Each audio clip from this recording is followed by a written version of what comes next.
गोवर्धन गिरिराज पर स्वयं विराजमान हो गए एक रूप से इन ब्रजवासियों के बीच में रह करके गिरिराज भगवान की पूजा की। कल गिरिराज भगवान गोवर्धन भगवान की पूजा हुई। इसके बाद इस गोवर्धन धारण करने के पश्चात नंद बाबा से गोपों से बात होती है कि मैंने सुना है कि तो आपका लाला कोई साधारण लाला नहीं, साक्षात भगवान है। हाँ भैया, ऐसे जैसे जब चाहो किसी के बेटे को आप जो है बना दो भगवान। अब भगवान की क्या दशा होती है, भगवान तो मंदिर में बंद रहते हैं, समय से पट खुलेगा, समय से जो है उनको आरती पूजा भोग इत्यादि होगा। मेरे बेटे को आप इंद्र मत मतलब ये भगवान मत बनाओ। तो इस नंद बाबा से वार्ता चली रही थी।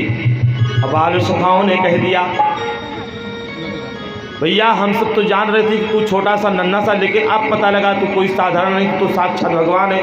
भगवान ने सोचा अच्छी बला ले ली मैंने। भगवान ने कहा ठीक नहीं ऐसे। तुरंत भगवान ने बात को पलट दिया, कहा अरे देखो भैया, ऐसे ही गिरिराज को मैंने थोड़ी न उठाए। अरे कुछ माखन को बल बढ़ो, कुछ गोपिन करी सहाय, श्री राधा जी की कृपा ते गिरवर लीनो उठाए। ऐसे गिरिराज नहीं उठे, आज का सहयोग है। 7 दिन रात लगातार जब बीतने लगा, 2-3 दिन बीता, सब लोग कहने लगे भैया देख हम सब तो लाठी लगा देते, कभी इस कंधे को कभी इस कंधे को, लेकिन देख रहा हूँ कन्हैया तू तो केवल अपना वही कनिष्ठिका उंगली पे गिरिराज पर्वत को थाम रखा है। एक काम कर बेटा, थोड़ी देर तू आराम कर ले। और जैसे इतना कहा बाबा ये देवता मेरे से ही मानेगा, किसी और से मानने वाला नहीं। कहा हाँ चल दारी के, ये देवता तेरे से ही मानेगा, तू ही थाम रखो। कहा और जैसे इतना कहा तो ठीक है लो बाबा। थोड़ी सी उंगली ढीली की, सबके कंधे दबने लगे, जिनकी लाठियां डंडे सब लगाए थे ना जितने लोग, सबके चटाचट टूट करके लगे। कहा अरे भैया थाम, ये तेरा देवता तेरे से ही मानेगा। अंत में भगवान ने कनिष्ठिका उंगली को उठाया, गिरिराज ऊपर हुए और तब सब विचार करने लगे भैया ये कोई साधारण बालक ये कोई साधारण नहीं है। तो कहा भैया तो बाल सका करने लगे कि देख भैया अब हम तो तुझसे मजाक नहीं करेंगे। पहले तो हम तेरे ऊपर चढ़ जाते थे, घोड़ियाँ लद करके कभी दूर जाते थे, खूब मुझे ढोता था, लेकिन अब तू साक्षात भगवान है भैया, जो भी गलती हुई तू क्षमा कर। भगवान ने कहा अच्छी खासी लीला में बताओ ये कैसा विघ्न पड़ गया। अरे हम तो इन सबके बीच में रह करके आनंद लेने के लिए आए थे। भगवान ने माया फेरी। कहा एक बात बताऊं ब्रजवासियों सखाओं, जब तुम सब एक साथ लगे ना तो सबका बल मेरे में आ गया, इसलिए मैंने गिरिराज को उठा लिया। अच्छा तभी तो हम सोच रहे थे। ब्रजवासी कहने लगे हम सब काहे कितने दुबले पतले कमजोर हो रहे हैं। अच्छा दारी की ये बता, अब तक तो घर घर के माखन ही चुराया करता था, अब जो है बल भी चुरावे लगे। भगवान ने इस प्रकार उनको भ्रमित करके अपनी तरफ आकर्षित किया। 7 दिन रात लगातार भगवान गिरिराज गोवर्धन को धारण किया और संवर्तक नामक मेघ को लाकर उपस्थित किया। इंद्र ने आदेश दिया कि ब्रजमंडल को डुबो दो, जलमग्न कर दो। लेकिन ये प्रलयंकारी मेघ आए, लेकिन उसमें भगवान ने अगस्त ऋषि को बुला करके कहा आप रामावतार से भूखे हैं, रामावतार में मैंने आपको भोजन के आमंत्रित किया था, जल नहीं पिला पाया था, आइए अब आप जलपान कीजिए। और जलपान करने लगे। 7 दिन बाद देखा फिर सूखा, पर्वत को नीचे रखा। कहते हैं इंद्र का अभिमान चूर चूर हुआ। इंद्र आए भगवान के चरणों में नतमस्तक हुए और भगवान का फिर भगवान श्री कृष्ण का विधिवत अभिषेक हुआ। एक दिन की बात, नंद बाबा चर्चा चल रही थी भगवान श्री कृष्ण के विषय में। संयोग से एक दिन अर्धरात्रि में ही 2 बजे रात को ही जमुना नहाने के लिए चल दिए। और जमुना नहाने के लिए गए तो पता लगा जो है वरुण लोक से उनके वरुण के गण आए, उनको पकड़ ले गए, बांध करके डाल दिए वरुण लोक में। भगवान श्री कृष्ण को पता लगा, झट पहुँचे वरुण लोग, और वहाँ पहुँचते ही तुरंत देखा, कहा सरकार कैसे आना हो, कहा हमारे जिनको बांध रखो हमारे पिताजी हैं, उनको मुक्त करो। तुरंत जो है इनको मुक्त किया गया और वरुण लोक से लेकर के आए नंद बाबा को लेकर के आए वरुण लोक से। और इधर भगवान की लीला ऐसी है, बड़ी ही दिव्य है। एक बार ये ब्रजवासी सब कहने लगे, कन्हैया मैंने सुना है कि तेरा बैकुंठ बड़ा अच्छा है, तू अपने बैकुंठ का मुझे दर्शन कराए दे। कहा अगर बैकुंठ का दर्शन करना है, कहा छे बता तेरा बैकुंठ कैसा है। कहा ये बताओ बैकुंठ देखना है कि दुनिया की बातों में पड़ना है। कहा अगर तुम्हें बैकुंठ देखना है तो सामने कुंड है, इस कुंड में डुबकी लगाओ, बैकुंठ जाओ। सारे ब्रजवासी झमाझम कूद पड़े उस कुंड में और सीधे पहुंच गए बैकुंठ। और जब बैकुंठ धाम पहुंचे, वहां जाकर देखा भगवान श्री कृष्ण की क्या चतुर्भुज रूप भगवान वहाँ विराजमान है। सारे देवता भगवान की स्तुति कर रहे हैं, वेद अलग कर रहे हैं, बड़े बड़े संत महात्मा विमलात्मा योगी सब भगवान का अभिनय कर रहे हैं, स्तमन कर रहे हैं। सब देख करके जिससे कहते ब्रजवासी भैया राम राम, कोई कुछ बोलता नहीं, ज़्यादा बोलने लगे लोग। तुरंत शांत रहो, यहाँ कलरव नहीं, कलरव यहाँ पसंद नहीं। और सारे ब्रजवासी कहा भैया यहाँ तो कोई पूछने वाला, कोई बताने वाला नहीं, कोई किसी से बात भी नहीं करता, यहाँ की भाषा भी दूसरी होगी। तब तक एक की दृष्टि पहुँची, देखा वो कनुआ है। अरे भैया देखो अपना वो कनुआ सखा देखो बैठा है। सीधे कहा चलो मिलकर, जैसे अंदर जाना चाहे पार्षदों ने रोक दिया, कहा बस आगे मत जाओ, अंदर प्रवेश वर्जित है। कहा अरे हमारी सखा उनसे मिलने जाना, कहा पीछे कर दिया। और पीछे जब कर दिया तो ब्रजवासी कहने लगे इससे बढ़िया तो अपना ब्रज है। अरे कन्हैया के साथ खेल ले, कूद ले, खा ले, उसके पिट्ठी पे चढ़ करके हम सब घोड़ा बना करके चल ले, यहाँ तो कोई किसी बात नहीं करता। अरे भैया अपना सबसे बढ़िया वही कनुआ है, अपना ब्रज ही ठीक है, यहाँ तो कोई किसी से बात भी करने को तैयार नहीं है। उबने लगे, अपना नेत्र बंद करके जैसे ध्यान किए कुंड से बाहर आ गए। भगवान ने पूछा क्यों ब्रजवासियों, सखाओं कैसा रहा मेरा बैकुंठ। कहा एक बात कहूँ कनुआ, कि तेरे बैकुंठ की जो ठाट बातें हैं वो तो एक अलग है, लेकिन जो आनंद अपने ब्रज में है, बोल करके, खेल करके और गा करके जो आनंद मिल जाता है वो अन्यत्र कहीं नहीं मिल पाता। हम तो कहते हैं भैया अपना ब्रज ही सबसे बढ़िया है। और इस प्रकार अरे और तो और ये सब जितनी गोपियां हैं भगवान श्री कृष्ण को किस प्रकार पकड़ती हैं, धमकाती हैं, कहती हैं। गोपियां तो यहाँ तक कहती हैं देख कान्हा तू मेरे पीछे मत पड़,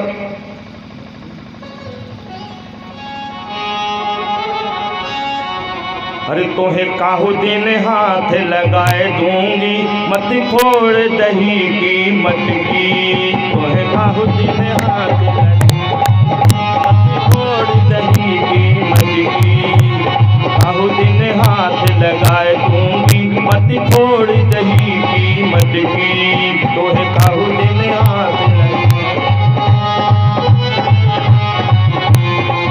मत फोड़ दही की मटकी, अरे रे रे रे फोड़ दही की मटकी, फोड़ दही की मटकी, फोड़ दही की मटकी।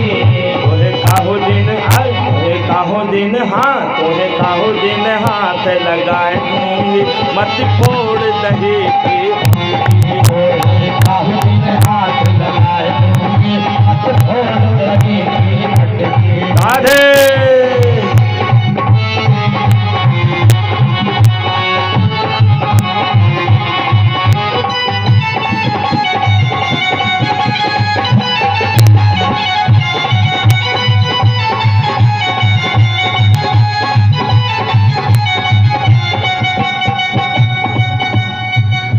ग्वालिन बरसाने की, मैं हूँ ग्वालिन बरसाने की, मैं हूँ ग्वालिन बरसाने की, मैं हूँ ग्वालिन बरसाने की, मैं हूँ ग्वालिन बरसाने की। अरे तेरी धौस में ना आने की, तेरी धौस में ना आने, अरे तेरी धौस में ना आने की, तेरी धौस में ना आने।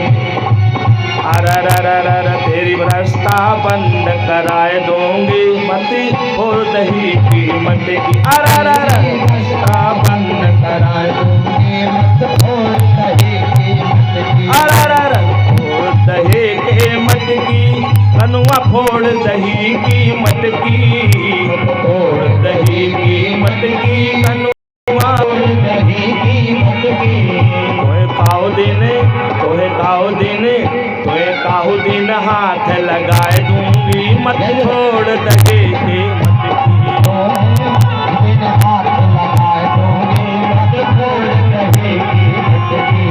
तोहे काहो दिन हाथ लगाए दूंगी, मत छोड़ दही की मटकी।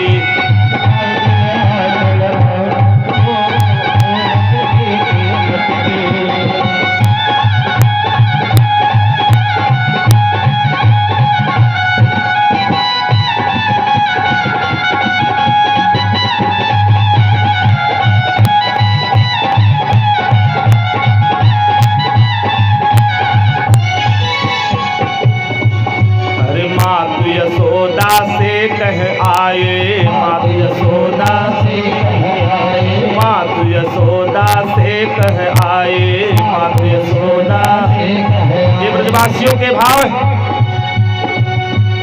घर चल तेरे होय पिटाए, घर चल तेरे होय पिटाए, घर चल तेरी होय पिटाए, घर चल तेरे होय पिटाए। अरे भूखल से बधवाए दूंगी, मत फोड़ दही की मटकी। भूखल से बधवाए दूंगी, मत फोड़ दही की मटकी। तोहे भूखल से बधवाए दूंगी, मत फोड़ दही की मटकी। भूखल से बधवाए दूंगी, मत फोड़ दही की मटकी। मत फोड़ दही की मटकी, कनुआ फोड़ दही की मटकी। फोड़ दही की मटकी, कनुआ फोड़ दही की मटकी। काहो दिन तोहे काहो दिन, तोहे काहो दिन हाथ लगाए दूंगी, मत फोड़ दही की मटकी। हाथ लगाए दूंगी, मत फोड़ दही की मटकी। हरि बोल राधे।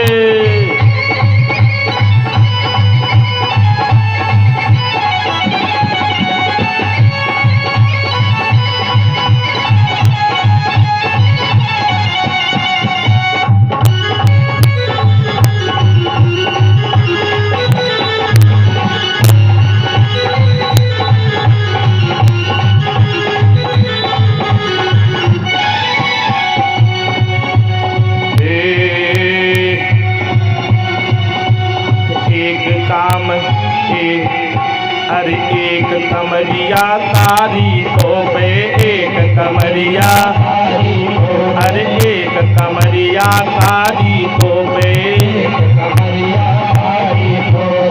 एक रतन जड़ित बहुभूष,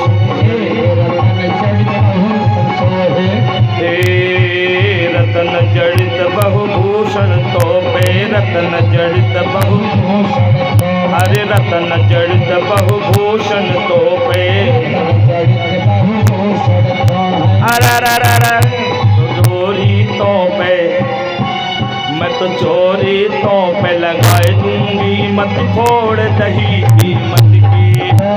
चोरी तो पे लगाए दूंगी, मत फोड़ दही की मटकी। मत फोड़ दही की मटकी, कनुआ फोड़ दही की मटकी।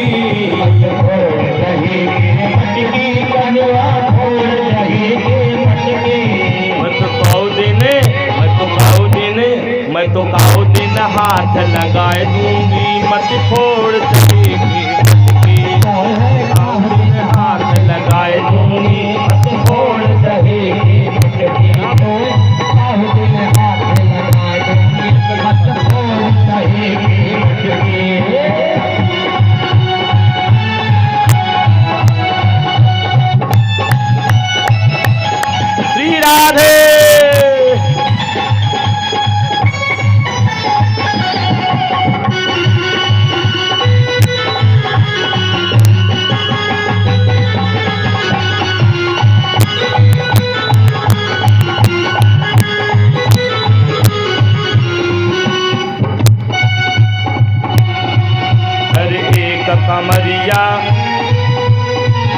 कमरिया कारी तोबे, कमरिया रतन जड़ित बहुभूषण तोबे। अरे मैं तो चोरी तो पे लगाए दूंगी, मत फोड़ दही कीमत की। तो चोरी तो पे लगाए दूंगी, मत फोड़ दही की। न हाथ लगाए दूंगी, मत फोड़ दही कीमत की। मैं तो अपने हाथ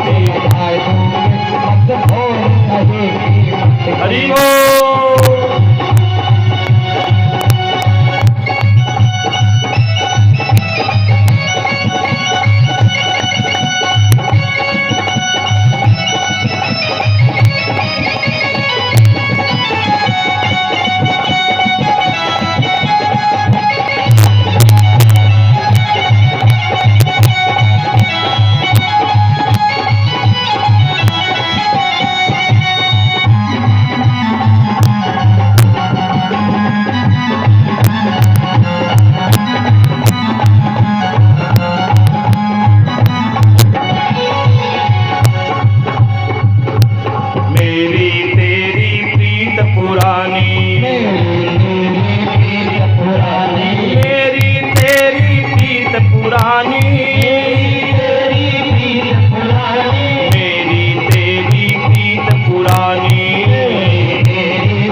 नैनन बीच बसाए लूंगी,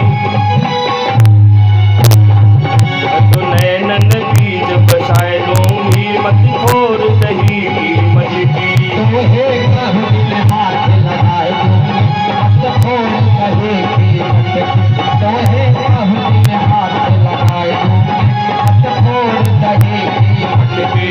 मत फोड़ दही कीमत की। कनुआ फोड़ दही कीमत की।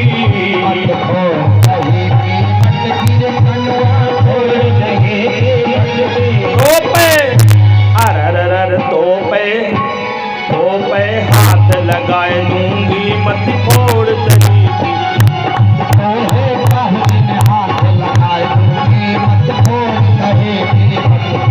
मत फोड़ दही कीमत की। काना फोड़ दही कीमत की।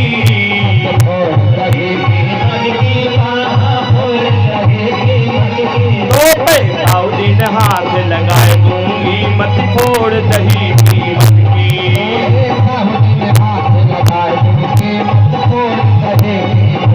तोपे आओ दिन हाथ लगाए दूंगी, मत फोड़ दही कीमत की।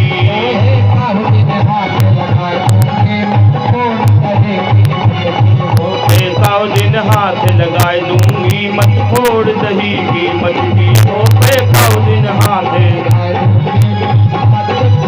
दही कीमत की। बोलिए कृष्ण कन्हैया लाल की जय। जय श्री राधे। तो भगवान इस प्रकार अपने इन समस्त ब्रजवासियों के साथ रहते हैं। भगवान तो ऐसे हैं, शेष गणेश महेश दिनेश आदि सब जितना है, ये सब भगवान के विषय में नहीं जान पाते। लेकिन आज इन्हीं को देख करके ये सब जितनी गोपियां हैं, छाछ पे ही भगवान श्री कृष्ण को नचाया करती।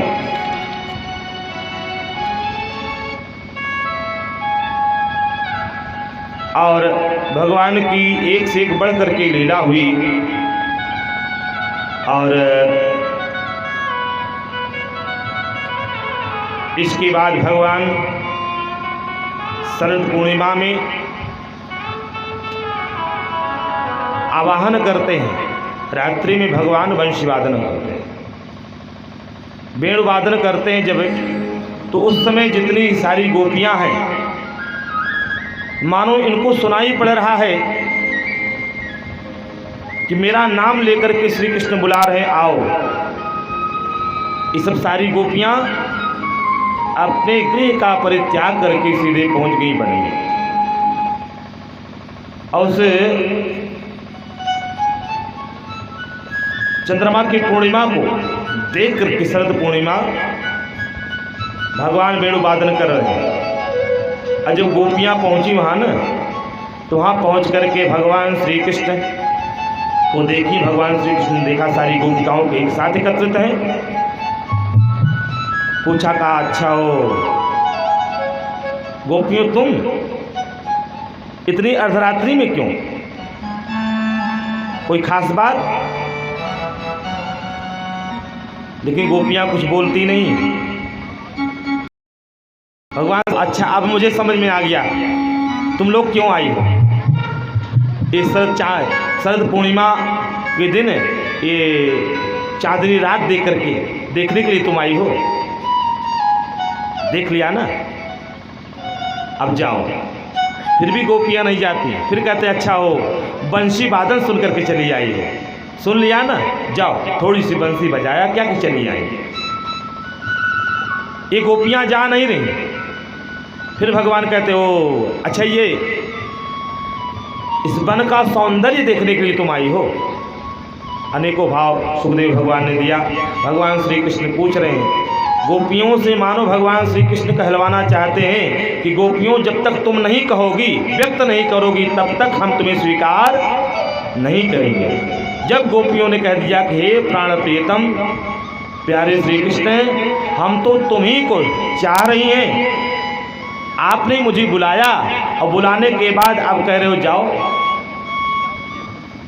भगवान श्री कृष्ण कह रहे हैं, देखो अपने पत्नी, अपने पति, परिवार को, बाल गोपाल बच्चों को, सास को, ससुर को छोड़कर तुम चली आई हो। यह एक स्त्री की मर्यादा नहीं है। गोपियों ने कहा, हे श्याम सुंदर, हम कुछ नहीं जानती हैं, हम तो आपके अतिरिक्त और मुझे कुछ भी नहीं मालूम। जब पूर्णतया भगवान ने अपने में समर्पण देखा, तब भगवान श्री कृष्ण कहने लगे, गोपियों, हम तो तुम्हारा समर्पण देख रहे थे, तुम्हारे हृदय में मेरे प्रति समर्पण की तरह है। भगवान श्री कृष्ण रास करना प्रारंभ किए, और जब रास करना प्रारंभ किए तो उस समय रास भगवान कर रहे हैं।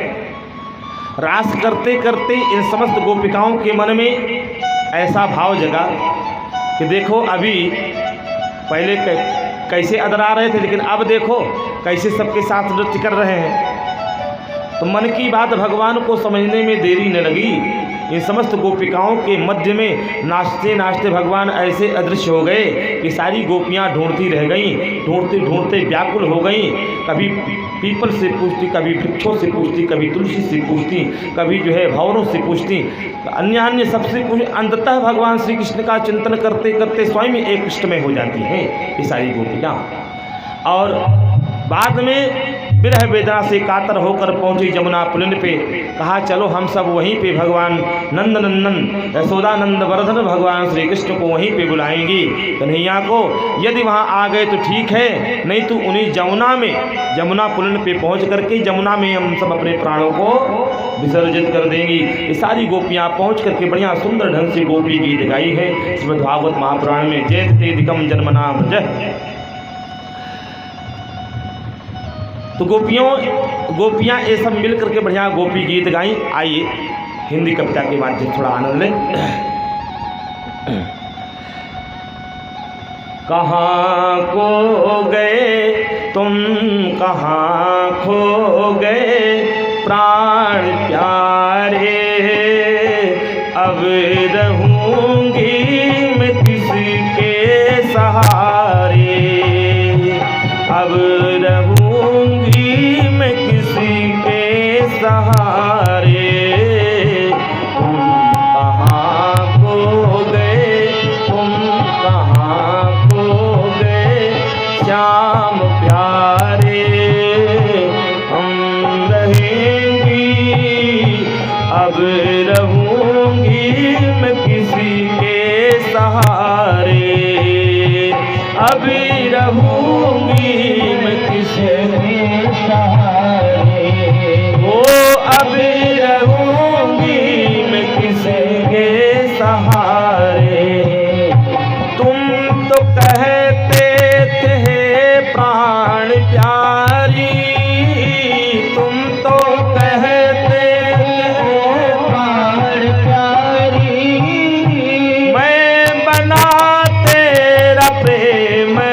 पुजारी, मैं बना तेरा प्रेम पुजारी। सांवरे तुम जहाँ मेरा मन है वहाँ श्याम प्यारे, अब रहूंगी मैं किसी के सहारे, अब रहूंगी मैं किसी के सहारे, अब रहूंगी मैं किसी के सहारे। गोपियां इस प्रकार जब करुण क्रंदन करती भगवान श्री कृष्ण को देखा, जब नहीं आए, तब यह प्रण कर लिया कि अब हमको वापस लौट कर घर नहीं जाना है, अब हम सब एक साथ मिलकर इसी जमुना पुलिन पे जमुना में ही अपने प्राणों को विसर्जित कर देंगी। जैसी गोपियां आगे बढ़ी, तत्क्षण भगवान श्री कृष्ण प्रकट हो गए गोपिकाओं के मध्य में। कहा, गोपियों, मैं तो तुम सबकी प्रेम की परीक्षा ले रहा था, मैं कहीं दूर नहीं। तब भगवान यहीं पे रास से फिर महारास किए हैं। बोलिए कृष्ण कन्हैया लाल की। तो महारास में भगवान ने कैसे किया, जितनी गोपियां थी उतने रूप बना करके समस्त गोपियों के साथ भगवान ने नृत्य किया। और जब नृत्य किया तो उस नृत्य में सारी गोपियां आनंद से पूर्ण हुई। अरे सुन बरसाने वारे गुलाम तेरो बनवारी, सुन बरसाने वारे गुलाम तेरो बनवारी, सुनो बरसाने वारे गुलाम तेरो बनवारे, बरसाने वारे गुलाम तेरो बनवारे। बड़े बड़े देव खड़े दर्शन को, बड़े बड़े देव करे दर्शन को, जाकर कुंज बिहारी गुलाम तेरो बनवारी, जाकर कुंज बिहारी गुलाम तेरो बनवारी। अरे सुनो बरसाने वारे गुलाम तेरो बनवारी, सुनो बरसाने वारे गुलाम तेरो बनवारी, सुनो बरसाने वारे गुलाम तेरो बनवारी, बरसाने वाले गुलाम तेरो बनवारी।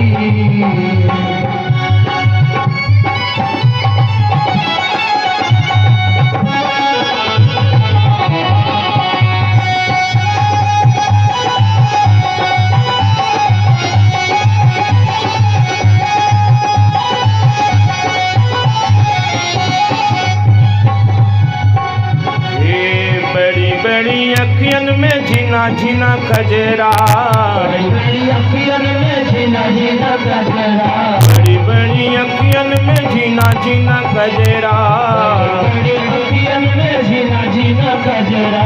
आयल कुंज बिहारी गुलाम तेरो बनवारी, आयल कुंज बिहारी गुलाम तेरो बनवारी, बरसाने वारे गुलाम तेरो बनवारी, बरसाने वाले गुलाम तेरो बनवारी, सुनो बरसाने वारे गुलाम तेरो बनवारी, सुनो बरसाने वाले गुलाम तेरो बनवारी, बनवारी तेरो बनवारी, बनवारी तेरो बनवारी, सुनो बरसाने वारे गुलाम तेरो बनवारी, सुनो बरसाने वाला गुलाम तेरो बनवारी। बरसाने वाले गुलाम तेरो बनवारी, बरसाने वाले गुलाम तेरो बनवारी। अरे बरसाने की खोर सा करी, बरसाने की खोर सा करी, मागत दान बिहारी गुलाम तेरो बनवारी, मागत दान बिहारी गुलाम तेरो बनवारी। सुनो बरसाने वाले गुलाम तेरो बनवारी, बरसाने वाले गुलाम तेरो बनवारी।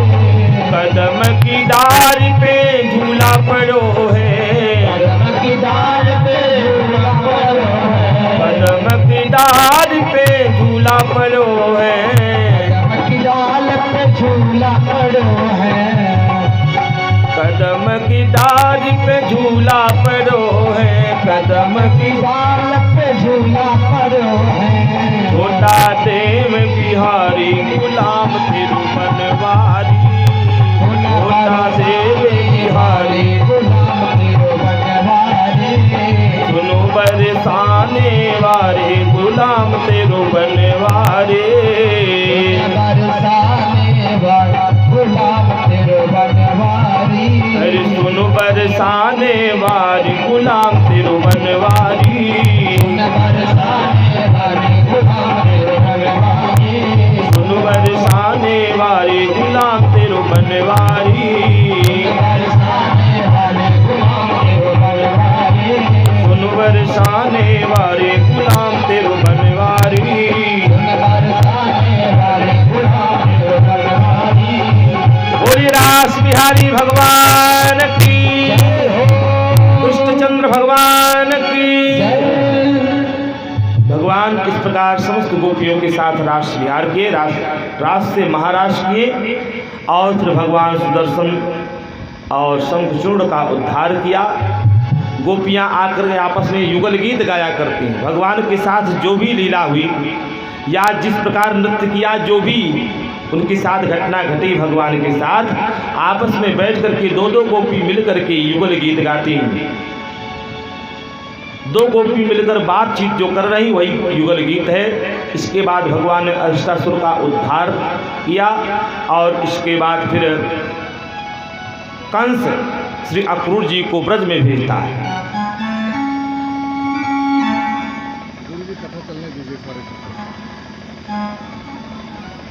ठीक है, गोविंद। बोली राधा माधव की जय हो, कृष्ण कन्हैया लाल की जय हो। इधर देवर्षि नारद जी आए, भगवान श्री कृष्ण से मिले। भगवान श्री कृष्ण की इच्छा से, प्रेरणा से देवर्षि नारद ने एक उपाय बनाया। क्या उपाय? कहा प्रभु यदि आपकी इच्छा हो तो आपकी लीला में कुछ शीघ्रता कर दूं। कहा बिल्कुल शीघ्रता कर दो। अब भगवान यहाँ इस समय अब 11 वर्ष के हो चुके हैं। ब्रज में वृंदावन में 11 वर्ष तक ही रहे हैं भगवान श्री कृष्ण। अब नारद जी की पूछने पर भगवान श्री कृष्ण ने आदेश दिया, जाओ। भगवान श्री कृष्ण पहुँच गए कहाँ? भोजराज कंस के यहाँ। भोजराज कंस के यहाँ पहुँचे। अच्छा, देवर्षि नारद जी एक ऐसे ऋषि हैं जिनका सम्मान सर्वत्र है, चाहे देवताओं में जाएं चाहे दैत्यों में जाएं, सर्वत्र इनका एक जैसा सम्मान, सब आदर करते हैं इनका। भोजराज कंस ने देखा, कहा आइए गुरुदेव आइए, आपके बिना मार्गदर्शन कोई करने वाला नहीं मेरा। अब आप मेरा मार्गदर्शन करो, क्या करूं? मेरा शत्रु पता नहीं कहाँ छिपा हुआ है। कहा भोजराज एक बात बताऊं, आपका शत्रु कहीं और नहीं छिपा है। आपका शत्रु जहाँ है मैं जानता हूं। कहा कहाँ है गुरुदेव? कहा जिसको आप ध्यान से समझना, जिसको आप नंद का छोरा समझ रहे हो तो नंद का छोरा नहीं है। कहा किसका है? कहा तुम्हारी बहन देवकी है और तुम्हारे जीजा वसुदेव का। कहा गुरुदेव तब तो मैं वसुदेव को छोड़ूंगा नहीं, देवकी को मार ही डालूंगा। नारद जी ने कहा देखो एक बात कहूं, अगर तूने थोड़ी भी जल्दबाजी की, अगर तूने देवकी वसुदेव को मार दिया, देवकी वसुदेव को मारने के बाद फिर वासुदेव हाथ आने वाला नहीं। इसलिए मेरी बात तुम मानो, पहले वासुदेव को मारो, तब वसुदेव को मारो। अगर तूने वसुदेव देवकी की क्षति पहुंचाने की कोशिश की, फिर वासुदेव हाथ आने वाला नहीं। कहा तो कैसे बुला? अरे कहा तमाम मेला ठेला है, किसी भी नाम से आप बुला सकते हो। हाँ ठीक है गुरुदेव, इस मार्गदर्शन करने का धन्यवाद। और उसके बाद इधर जो है कहा किसको बुला कर भेजा जाए? सबसे प्रिय जो है अक्रूर जी हैं, अक्रूर जी काका हैं, कोई स्वजन हो उन्हीं को भेजा जाए। तो अक्रूर जी को तैयार किया। अक्रूर जी जाएंगे तो भाई काका के साथ आ जाएंगे। अक्रूर जी को तैयार किया। अक्रूर जी ब्रज की यात्रा करते हैं। इधर भगवान ने क्या किया? केसी और व्योमासुर का उद्धार किया और नारद जी के द्वारा भगवान की विधिवत स्तुति हुई। अक्रूर जी ब्रज में आ रहे हैं, लेकिन वही हाल है, बहुविधि करत मनोरथ, जाति लाग नहीं बार। मन में तमाम तरह के मनोरथ हैं। ऐसे मनोरथ हैं कि जाएंगे तो हमको काका काका कह करके हैं, मेरे चरण को स्पर्श करेंगे तो मैं उठा करके अपनी गोद में ले लूँगा हैं। और फिर याद आता नहीं तो प्रभु हैं।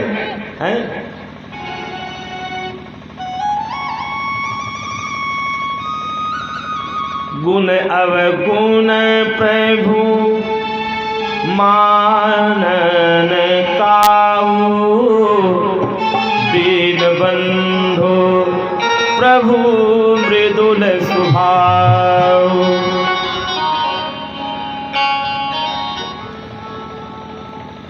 भगवान कभी गुण अवगुण दोष नहीं देखते।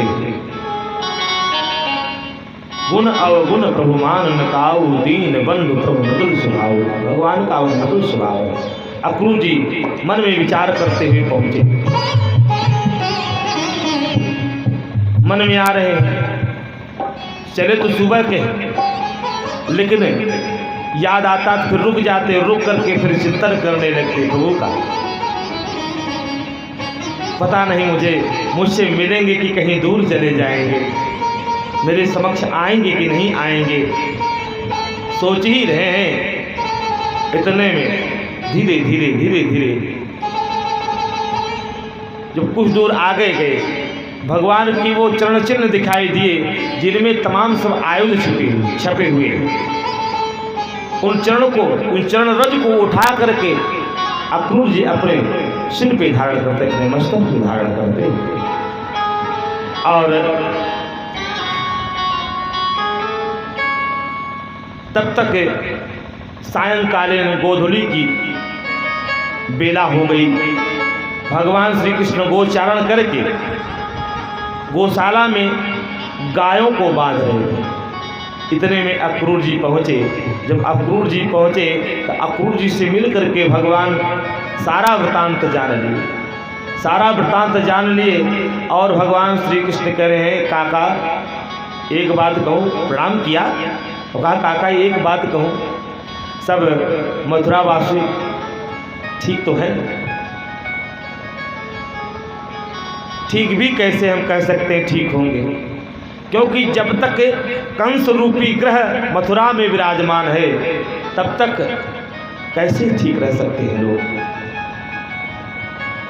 और भगवान श्री कृष्ण ने कहा, भगवान श्री कृष्ण से सारी वार्ता हो गई, किस कारण से क्यों बुलाया है कंस ने और मुझे क्यों भेजा है, सारी वार्ता अक्रूर जी ने बता दिया। भगवान श्री कृष्ण समझ गए। कहा, काका जी आप चिंता न करें, बस मैया बाबा को तैयार करना है। मैया बाबा मान जाए तो मैं चल दूँगा। और इस बात को जब अक्रूर जी बताए, जब स्वागत हुआ, पहुँचे अंदर महल में, नंद बाबा को स्वागत हुआ, जल जलपान भोजन इत्यादि की सारी व्यवस्था हुई।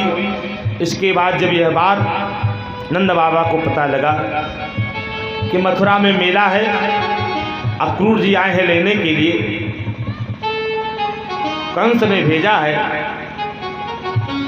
तब नंद बाबा कहते हैं भैया हम ऐसे लाला को नहीं जाने देंगे।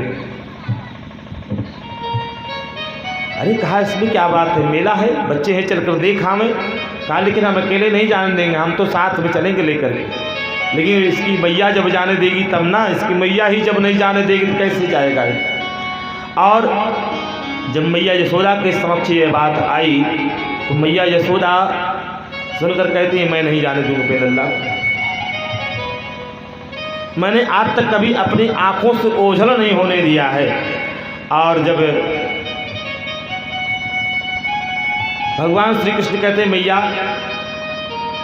मैं तो मेला देखूंगा, मेला मुझे देखना है।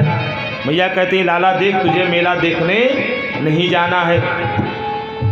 कन्हैया कहते हैं मैया तू चाहती कि मैं तेरे घर में ही, तेरी महल में ही यहीं पड़ा रहूं, कहीं मैं बाहर न निकलूं, मुझे और कोई न जाने। अरे मैं छोटा नहीं रहा, मैं कुछ बड़ा हो गया हूँ।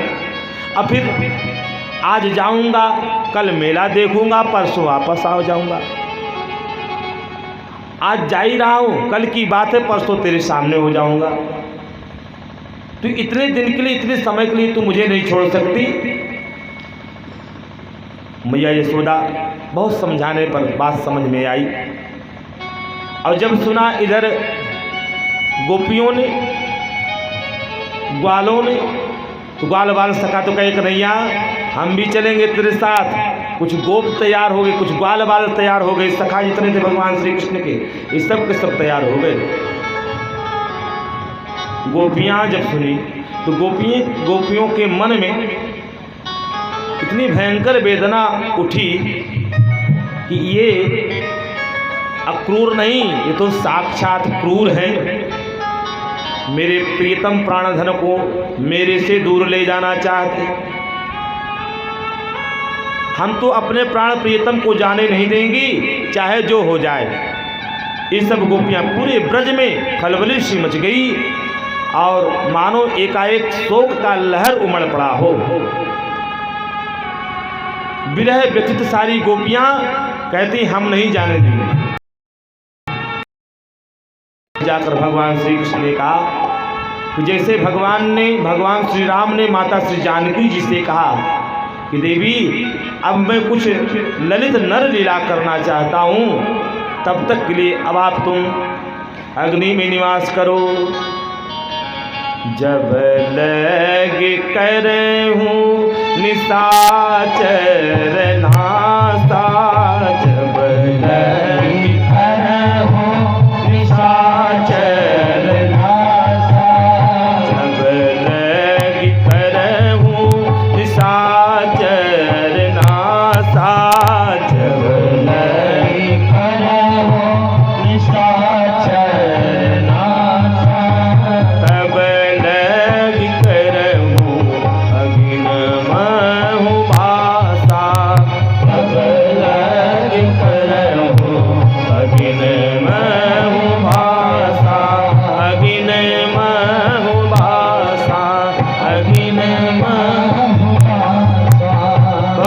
कहते हैं जिस प्रकार माता श्री जानकी से कहा उसी प्रकार भगवान श्री कृष्ण कह रहे हैं हे श्री राधे, तुम तो जानती हो इस धराधाम पर आने का हमारा क्या तात्पर्य है।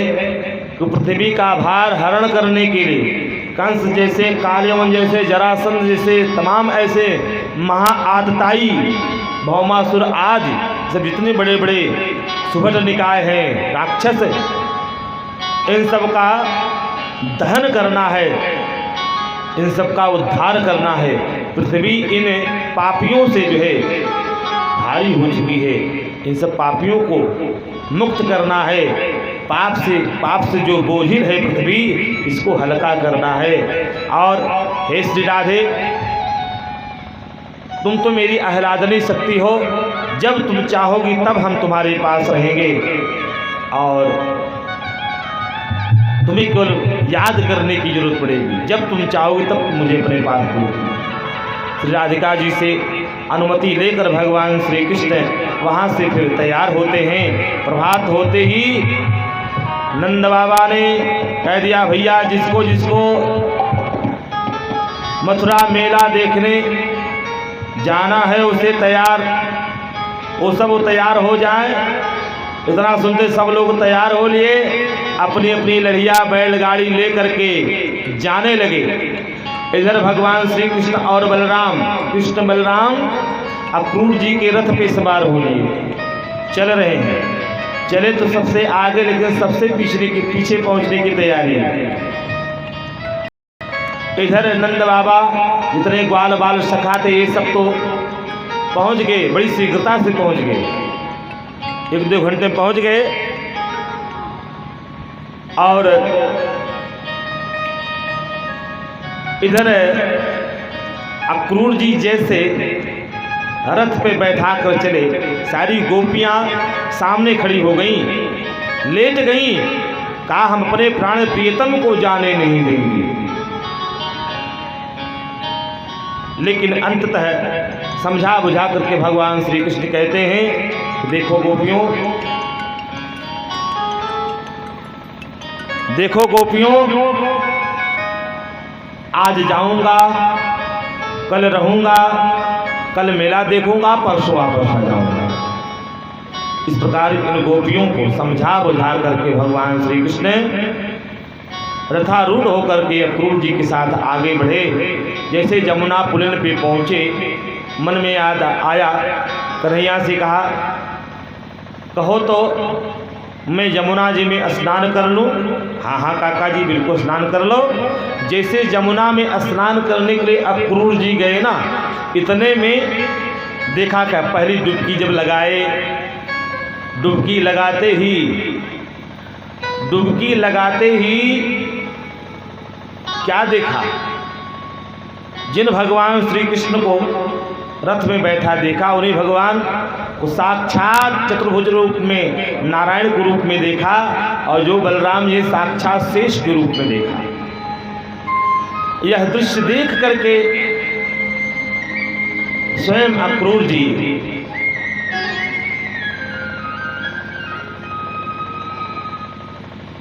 बोले राधा कृष्ण भगवान की जय हो। राम बोले राधा माधव भगवान की जय हो। गोविंद जय जय गोपाल जय जय, गोविंद जय जय गोपाल जय जय, गोविंद जय जय गोपाल जय जय, गोविंद जय जय गोपाल जय जय, गोविंद जय जय गोपाल जय जय। गाइए गोविंद जय जय गोपाल जय जय, गोविंद जय जय गोपाल जय जय, गोविंद जय जय हरि गोपाल जय जय, गोविंद जय जय गोपाल जय जय, गोविंद जय जय हरि गोपाल जय जय, गोविंद जय जय हरि गोपाल जय जय, गोविंद जय जय गोपाल जय जय, जय जय राधा रमण हरि गोविंद जय जय, राधा रमण हरि, हे राधा रमण हरि गोविंद जय जय, राधा रमण हरि गोविंद जय जय, गोविंद जय जय गोपाल जय जय, गोविंद जय जय गोपाल जय जय, गोविंद जय जय गोपाल जय जय, गोविंद जय जय गोपाल जय जय, गोविंद जय जय गोपाल जय जय, गोविंद जय जय गोपाल जय जय, गोविंद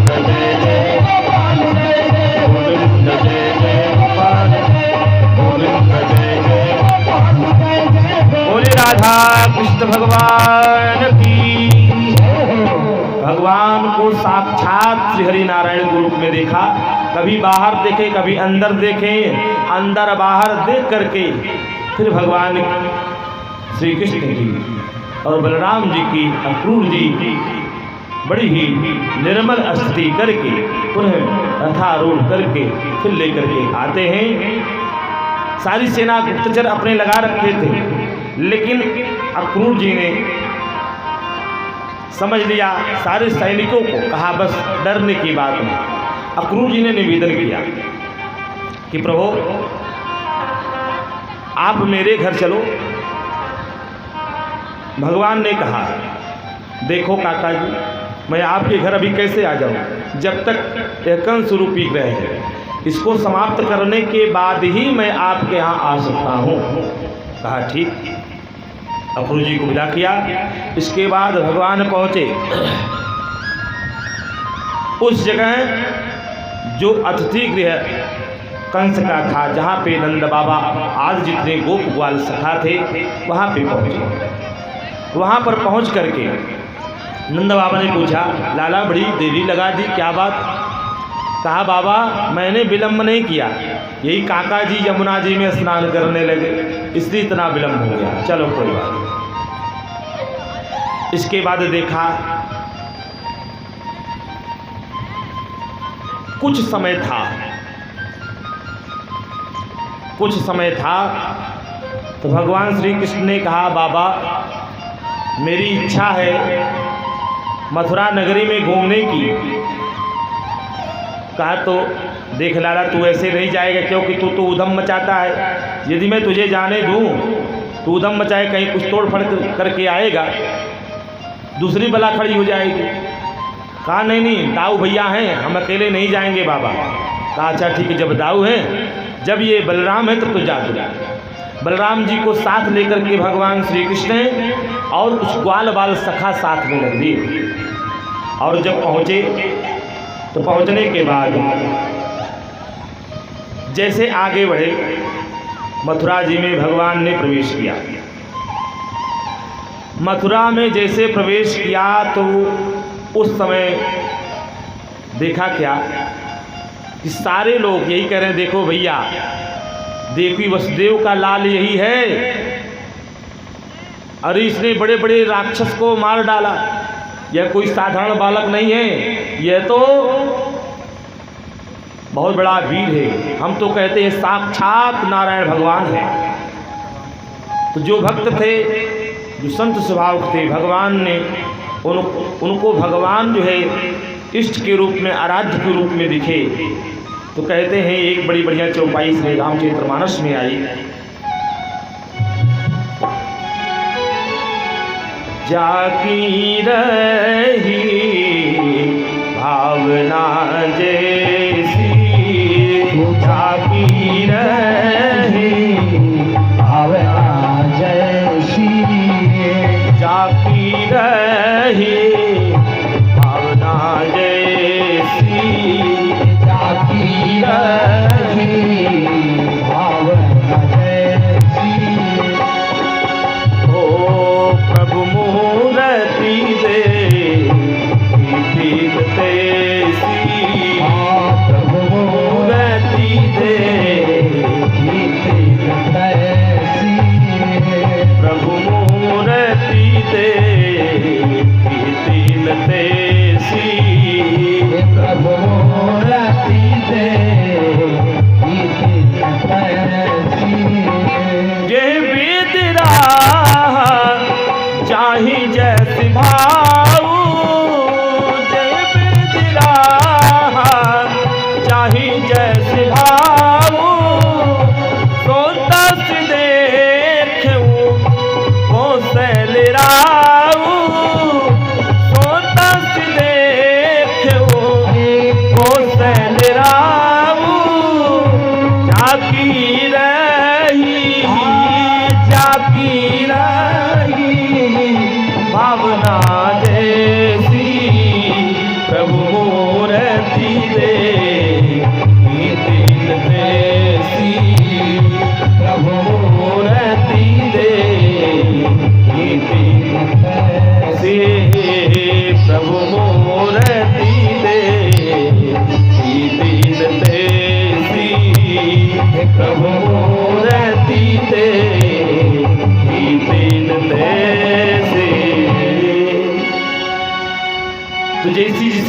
भावना थी, भगवान को उसी प्रकार देखा।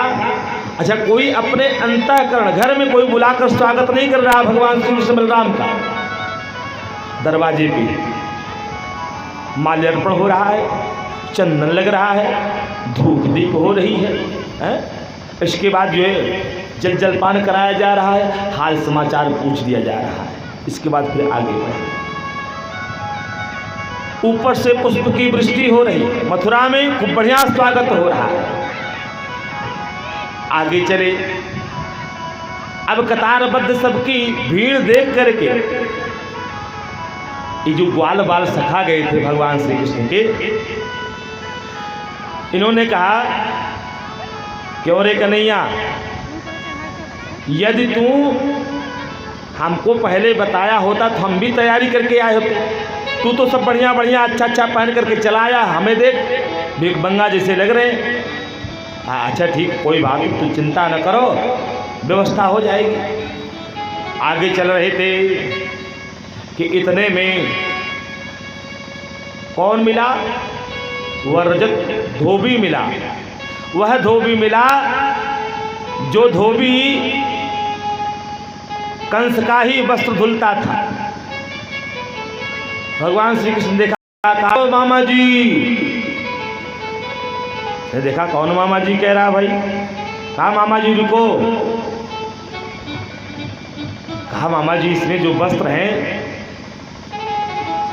हम सबको दे दीजिए एक एक। अरे आज पहनेंगे, कल मेला देखेंगे, परसों देकर चले जाएंगे। कहा अच्छा तू कौन है? कहा हम भोजराज कंस के भांजे। कहा अच्छा, इसका मतलब तू ही महाराज का काल है 8वां, देवकी की संतान। अच्छा, ये राशि पोशाक तू पहनेगा जंगली कहीं का? धमकाया बड़े जोर से। कहा चला जाए यहीं से, नहीं तो भी दूंगा एक थप्पड़। कहा अच्छा, थप्पड़ तूने दिखाया है तो थप्पड़ से फिर भगवान ने क्या किया कि ऐसा थप्पड़ जड़ा उसका काम ही तमाम हो गया। बोले कृष्ण कन्हैया लाल की। जानते कौन था ये वही धोबी था जो रामा अवतार में श्री जानकी जी की निंदा कर रहा था। सर्वत्र राम जी की जय जयकार हो रही थी, लेकिन इस धोबी की जी धोबिन थी वो कहीं चली गई थी और लौट के आई। इसी शंका हुआ, लांछन लगाते हुए कहा हम राम जी थोड़ी न हैं कि रावण हरण करके ले गया सीता को लाकर फिर जो है अयोध्या में रख लिए। हम राम नहीं हैं, हम तुझे यहाँ रहने नहीं देंगे। मारकर भगाने का प्रयास किया। राम जी ने यह जब सुना तब जो है सीता जी का परित्याग किया दोबारा। तो लवकुश कांड में आता है, वाल्मीकि जी के आश्रम में छोड़ दिया माता श्री जानकी जी को। उस समय लव जो है गर्भ में थे, लेकिन गर्भावस्था में लक्ष्मण जी वाल्मीकि जी के आश्रम में छोड़ करके आए। तो वही धोबी है। सिय निंदक अघ ओघन ताए, सिय निंदक अघ ओघन ताए, सिय निंदक अघ ओघन ताए, सिय निंदक अघ ओघन ताए, लोक विशोक बनाई बसाए, लोक विशोक बनाई बसाए, लोक विशोक बनाई बसाए। सीता जी की निंदा करने वाले उस धोबी को भी सारे लोग ने मना कर दी। बैकुंठ ने कहा हम इसको अपने यहाँ नहीं रहने देंगे। साकेत धाम ने मना कर दिया, गोलोक धाम ने मना कर दिया, बैकुंठ ने मना कर दिया, क्षीर सागर, आज जितने भगवान के धाम हैं सारे देवता लोग मना कर दिए, इसको हम अपने यहाँ स्थान नहीं देंगे। भगवान ने कहा आखिर में अयोध्यावासी है, अवध तजे तन नहीं संसारा। अयोध्या में प्राण छोड़ने के बाद पुनः संसार में आवागमन नहीं।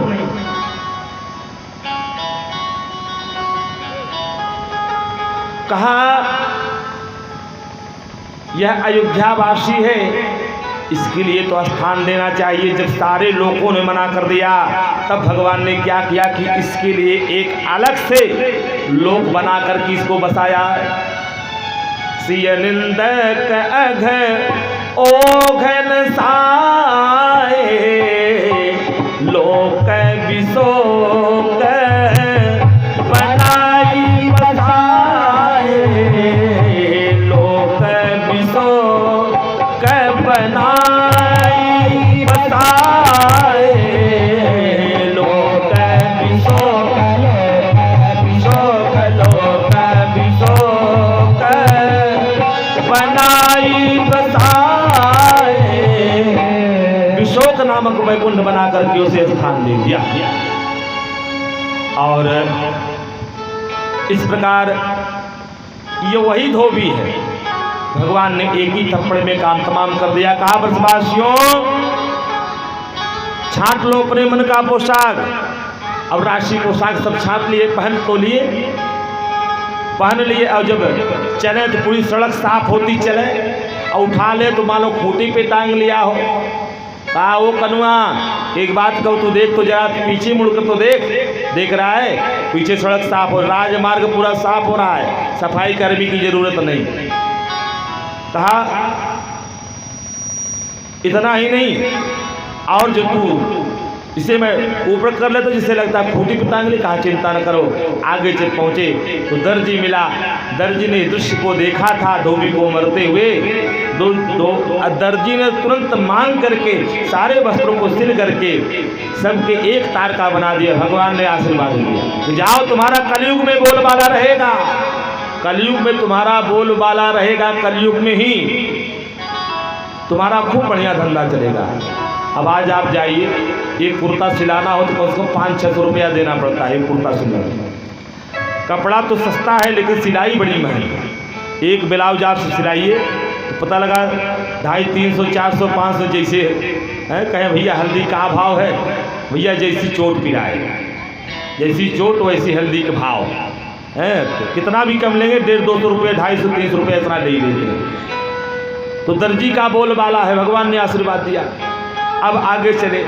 ब्रजवासियों ने कहा देख कन्हैया सब तो ठीक है, लेकिन ब्रजवासिन के गले में जब तक मोटी सी माला न पड़े तब तक समझ में नहीं आता। अरे ब्रजवासी तो हमारे ऐसे हैं, माला लिए ले जाकर बिहारी जी को दिखाए, जय हो बिहारी जी, और दिखाए मोटी सी माला अपने गले में डाल लिए। बिहारी जी ने देख लिया, प्रसाद बन गया, और प्रसाद बन गया तो उसको अपने गले में डाल लिया। तुम ही निवेदित भोजन करही, तुम ही निवेदित भोजन करही, तुम ही निवेदित भोजन करही। उर प्रसाद पट भूषण धरही, उर प्रसाद पट भूषण धरही, तुम ही निवेदित भोजन करही, तुम ही निवेदित भोजन। प्रभु ये जितने ब्रजवासी हैं भगवान को समर्पित कर देते हैं, प्रसाद मान करके ग्रहण कर लेते। मोटी सी माला खरीदे, भगवान को दिखाए, बिहारी जी को जय हो बिहारी जी गले में डाले। सुदामा नाम का माली, ये वही माली जो राम जी के समय में जो पुष्पाटिका में था, भगवान से भगवान ने जब निवेदन किया कि माली काका मुझे पुष्प लेना है, तो माली ने मना किया। कहा सरकार सही कह रहे हैं, लेकिन आपको इस बगीचे में कैसे जानेगा। बगिया बिच जाने न दई हो, रघुबर बिनती सुनो, बगिया बिच जाने न दई हो, रघुबर बिनती सुनो, दल फूल तोड़ हमें लई हो, रघुबर बिनती सुनो, दल फूल तोड़ हमें लई हो, रघुबर बिनती सुनो। इतना नहीं, हमको इस बात का डर है कि वही माली काका हैं। माली ने कहा चरण छुअत उड़े गई शिला प्रभु, चरण छुअत उड़े गई शिला प्रभु, कर छुअत बिटप उड़ी जई है, रघुबर बिनती सुनो बिच जान लतैया, रघुबर बिनती सुनो। बगिया बिच जाने दई हो, रघुबर बिनती सुनो, बगिया बिच जाने लतैया, रघुबर बिनती सुनो। ये वही माली काका है। चहुदित चिते पूछ माली गन लगन लेन दल फूल मुझको। माली ने देखा, कहा प्रभु मेरी इच्छा है कि आपको हम माला पहनाएं। सुदामा नाम के माली भगवान के आदेश मिलते ही सबके गले में माल्य अर्पण किया, माला डाल दिया। अब जैसे आगे पहुंचे तब तक जो है एक कुबड़ी दिखाई दी। अब जो वह कुबड़ी दिखी तो कुबड़ी को देख करके भगवान श्री कृष्ण ने कहा, अरे ओ सुंदरी, जैसे कहा ओ सुंदरी। कुब्जा ने टेढ़ा सिर करके, 3 जगह से टेढ़ी थी, ऐसे टेढ़ा सिर करके लखी, कौन है मुझे सुंदरी कह रहा है? अरे मुझ जैसी कुरूप को आज तक किसी ने सुंदरी नहीं कहा। कौन है जो मेरा उपहास कर रहा है कि मुझे सत्य में सुंदरी कह रहा है? जब देखा पीछे मुड़ करके कहा, हाँ कृष्ण कन्हैया ने कहा, हाँ हाँ सुंदरी, हम तुम्हें ही कह रहे हैं। सुंदरी रुको, क्या ली हो? कहा ये तो अंगराग है, मैं अपने हाथों से चंदन घिस करके तैयार करके भोजराज की दरबार में ले जाती हूँ, सब इसे लगाते हैं। मेरा यह अंगराग जो, मेरा यह चंदन जो है सब पसंद करते हैं, सबको प्रिय है। कन्हैया ने कहा, तो क्या यह अंगराग मुझे भी मिलेगा? कहा हाँ क्यों? कहा तो थोड़ा थोड़ा दे दो। कहा लेकिन मैं अपने हाथों से लगाना चाहती हूँ। अंगराग कुब्जा ने भगवान श्री कृष्ण समेत, बलराम समेत जितने बाल सखा थे सबके मत्थे पे, सबके ललाट पे जो है लेपन किया। ग्वाल बाल सखा भी विनोद करने लगे, हास्य किए। क्यों रे कनुआ? कन्हैया एक बात कहूँ, जैसे ये त्रिभंगी वैसे है त्रिभंग है। ये त्रिभंगी तू त्रिभंग, तेरी और इसकी जोड़ी गजब की। अरे तू भी 3 जगह से टेढ़ा, ये भी 3 जगह से टेढ़ी है। इसका भी नाम कुब्जा है, ये त्रिभक्ति ये भी है, तू भी त्रिभक्त है। तो तेरी और इसकी जोड़ी गजब की है। कन्हैया के साथ बाल सखा सब हास्य कर रहे हैं, विनोद कर रहे हैं। भगवान ने कहा सही कहे। इतने में सखाओं ने कहा, ये बताओ इसका तो सारा अंगराग जो है सब लोग लगा लिए, इसके बदले में कुछ दिया कि नहीं दिया? तो कहा विचार कर रहे हैं, हाँ दिया तो नहीं। अच्छा रुको, भगवान ने उस कुब्जा के पास जाकर एक हाथ से डोरी पकड़ा, एक हाथ से कमर पे हाथ लगाया और लगा करके पैर से पैर को चाप करके और वैसा धीरे से उठा दिया। वह कुब्जा जो थी इतनी सुंदर हो गई, इतनी दिव्य हो गई, उसका इतना सौंदर्य देख करके कहा बस प्रभु अब आप चलिए मेरे साथ, मैं आपको लेकर के चलना चाहती हूँ, आप मेरे भवन में चलो। जानते कौन है? भगवान ने मना किया, कहा नहीं नहीं अभी नहीं, कंस का काम तमाम करने के बाद ही मैं तुम्हारे यहाँ आऊँगा। अब इतना कह करके भगवान ने क्या किया, कुब्जा को विदा किया। इस सुंदरी को, इस सुंदरी कौन है? अरे सुपन खारा वन कई बहिनी, सुपन खारा वन कई बहिनी, दुष्ट हृदय दा गुण जस यहिनी, दुष्ट हृदय दा गुण जस यहिनी, पंचवटी सो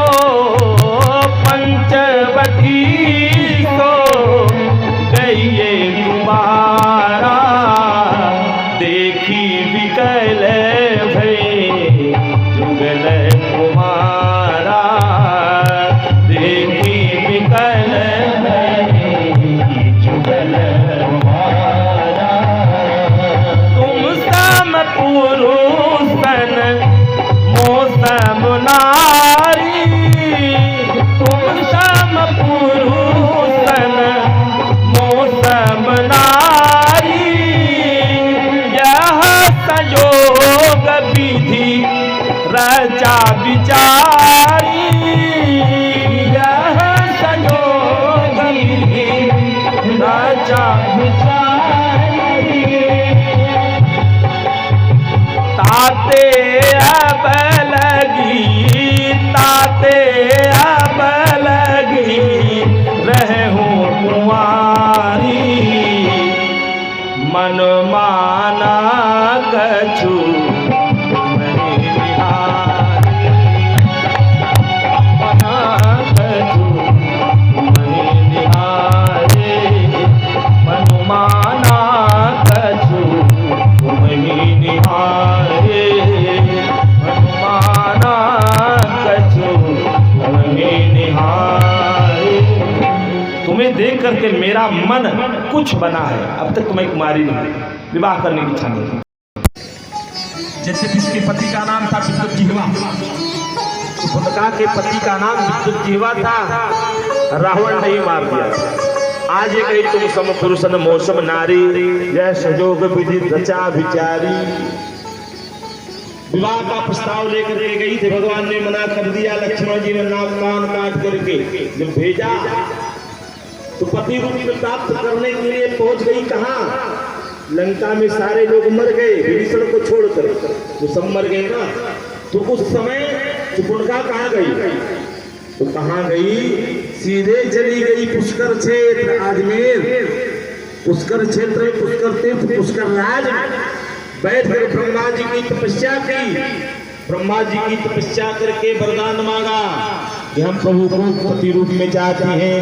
ब्रह्मा जी ने वरदान दे दिया कि कृष्णा अवतार में तुम्हें मिलेगा। ये वही कुब्जा है, यही त्रिवक्ता है। आज भगवान श्रीफल सुंदरी बना करके भेजे कुब्जा का कल्याण किया। बोले बाल कृष्ण लाल की जय हो। इतने मेहमान आए भैया, एक थे मेहमान आए तुमसे समधी आने आए, समधी समधी दोनों जने बेचारे रहे। एक दिन मेहमानी भाई, 2 दिन भाई, 3 दिन भाई, जितने सेवा हो तो उतने मेहमान जी डटा है। तो दोनों जने बेचारे रहे, पतो है कि नहीं गिरेगा रहा। तो जाए रावण ने अब समधीन बेचारी करना कब तक मोहतों पे पड़ी पड़ेगा घरे में।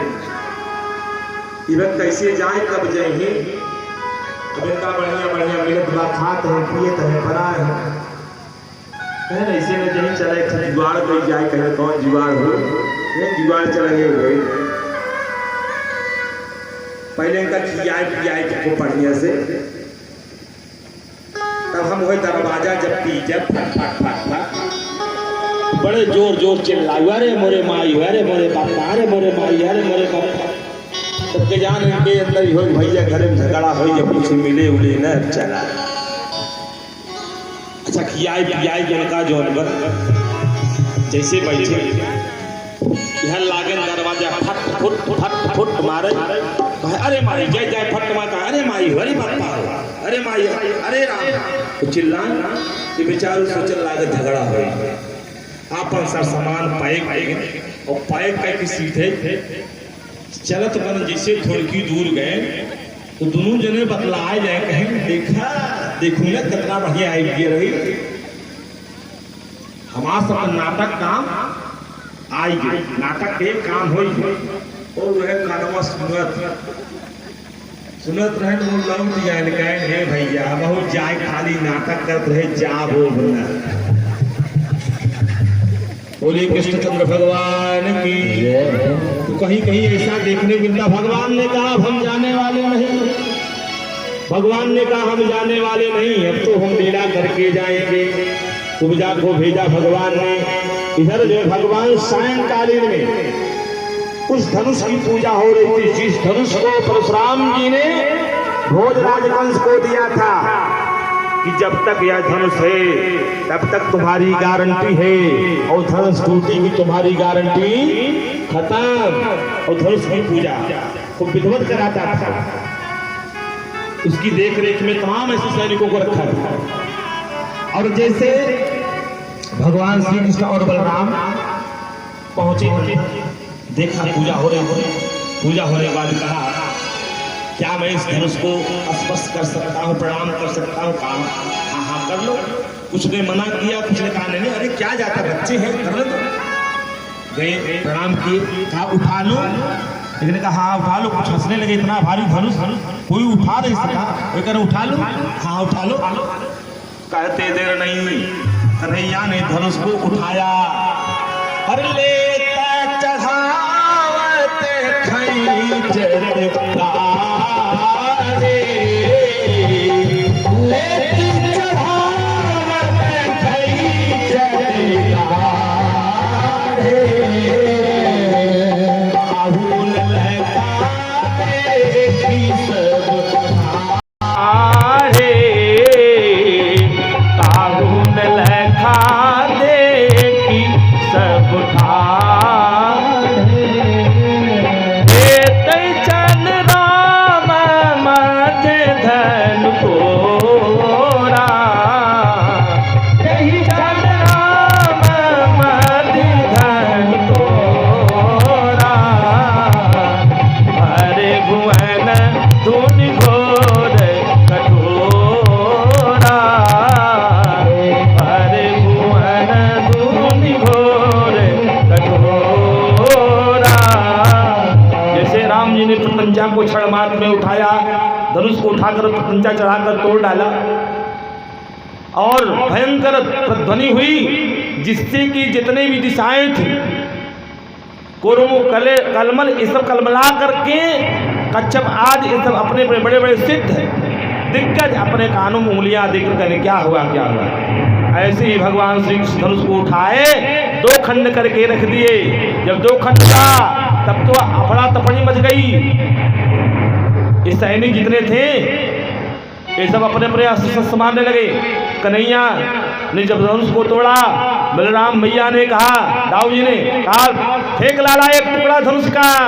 अब एक टुकड़ा जैसे लिया ले करके, अब उसी एक टुकड़ा से कन्हैया, एक टुकड़ा से बलराम जी ले धमाधम ले दम सबको पीट करके बहा दिया।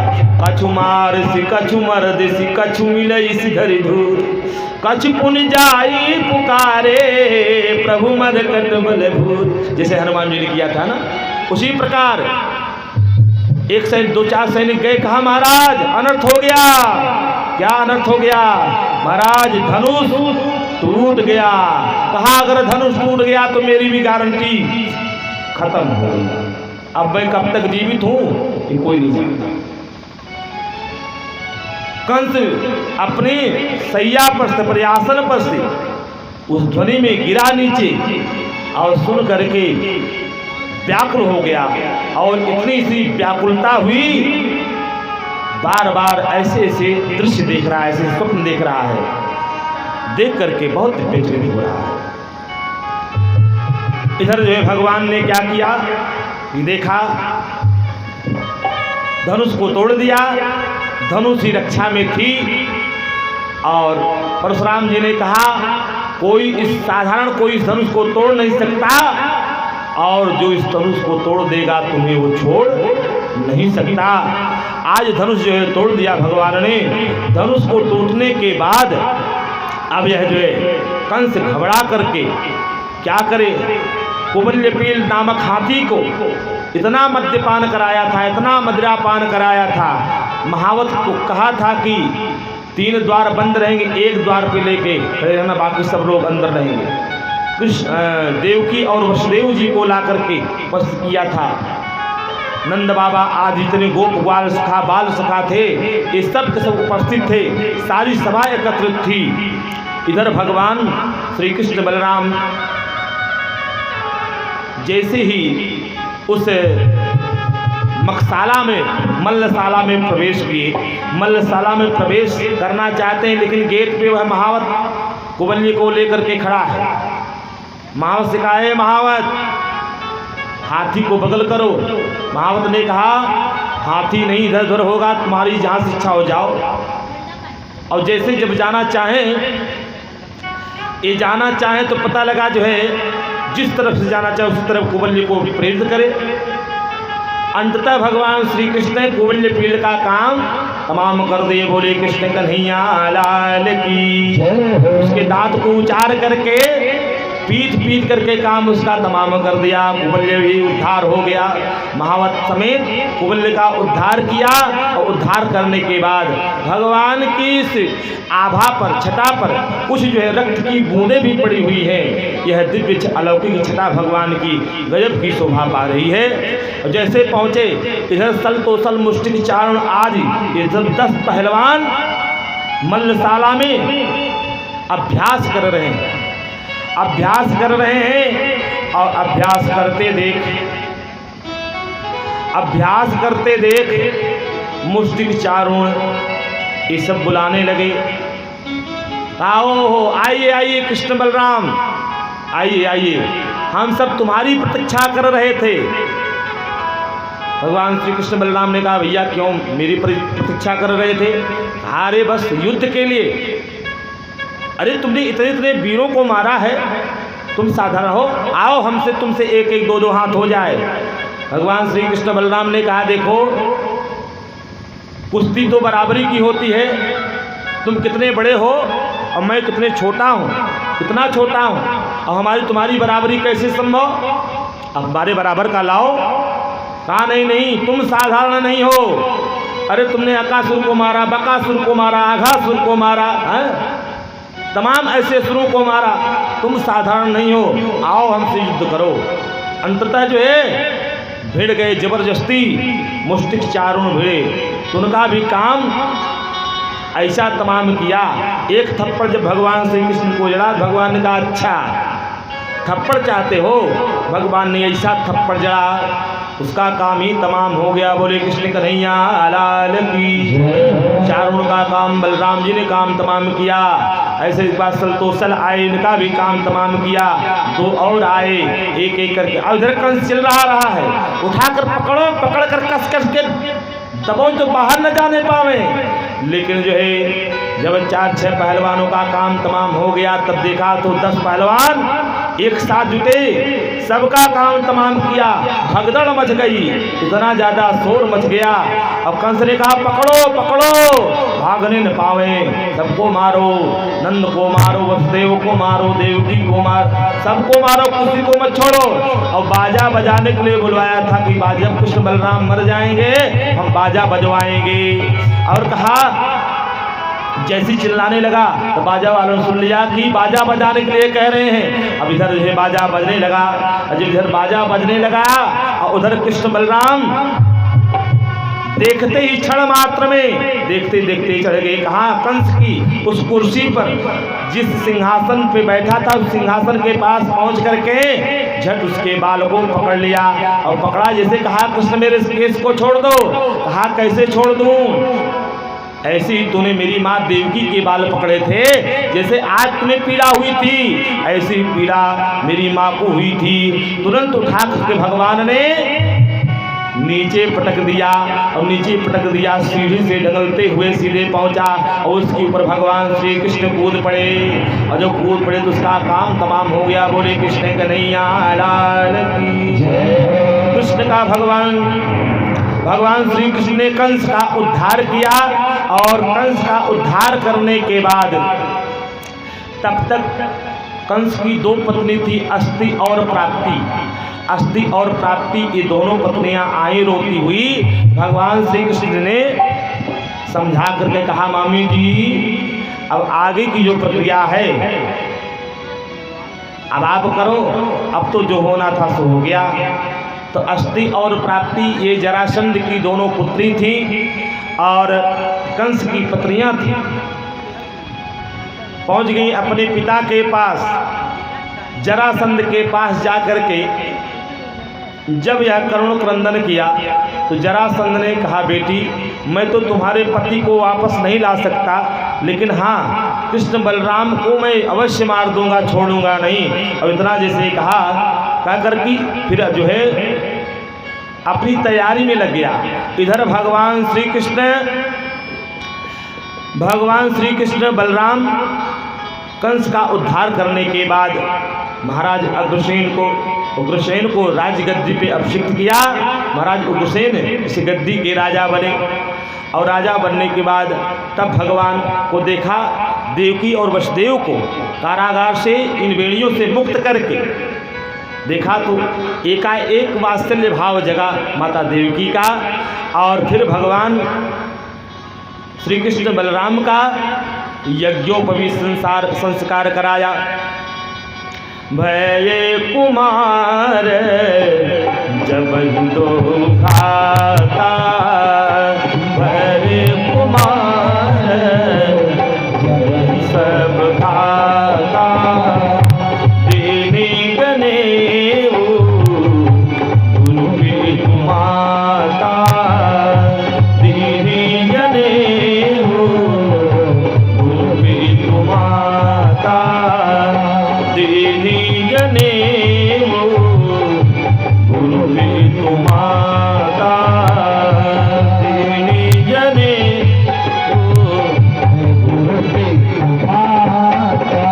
यज्ञोपवीत संस्कार हुआ भगवान का। और गुरु संदीपनी के यहाँ पहुंच करके भगवान शिक्षा ग्रहण करते हैं। अच्छा इतना नहीं, यज्ञोपवीत संस्कार हुआ, श्री कृष्ण बलराम का यज्ञोपवीत होने के बाद गुरुकुल में प्रवेश होता है।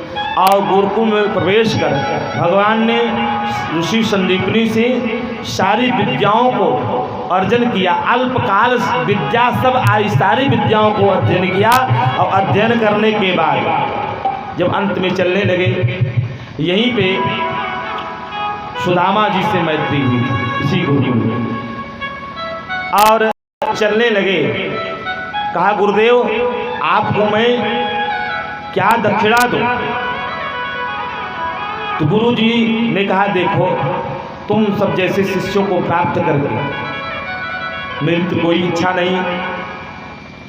हाँ तुम्हारी गुरु माता हैं, उनसे अगर पूछो उनको यदि कुछ चाहता हो तो उन्हें आप उनकी इच्छा का अनुसार दो। जैसे पहुँचे गुरु माता, हम सब की सारी विद्या पूर्ण हुई, सारी विद्याओं को हम सब ने अर्जित कर लिया, हम चाहते हैं उसके बदले में गुरु दक्षिणा क्या दे। कहा बेटा क्या कहूँ, जब से तुम दोनों थे मुझे अपने पुत्र की याद नहीं आ रही थी। अब तुम दोनों जा रहे हो, मुझे अपने उस पुत्र की याद आ रही है,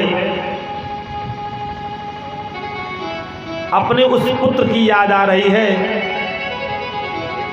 भगवान श्री कृष्ण ने पूछा कैसे पुत्र थे, क्या बात थी? बताया एक दिन समुद्र के किनारे गए, समुद्र उन्हें अपनी लहरों की चपेट में ले लिया।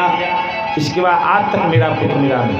कहा तो ठीक है माँ चिंता न करो। गए समुद्र से निवेदन किया, समुद्र प्रकट हुए, पूछा। समुद्र ने कहा सरकार मैं तो नहीं जानता, हाँ मेरे अंदर शंखासुर रहता है, हो सकता वो ले गया हो। भगवान गए शंखासुर को मार करके खोजे, कहीं कुछ नहीं, लेकिन वही भगवान ने उस देवदत्त नामक शंख को धारण किया। और फिर वहाँ से भगवान सीधे पहुँच गए यमपुरी। यमपुरी में जब पहुँचे तो यमराज बहरवई आके मिल लिए।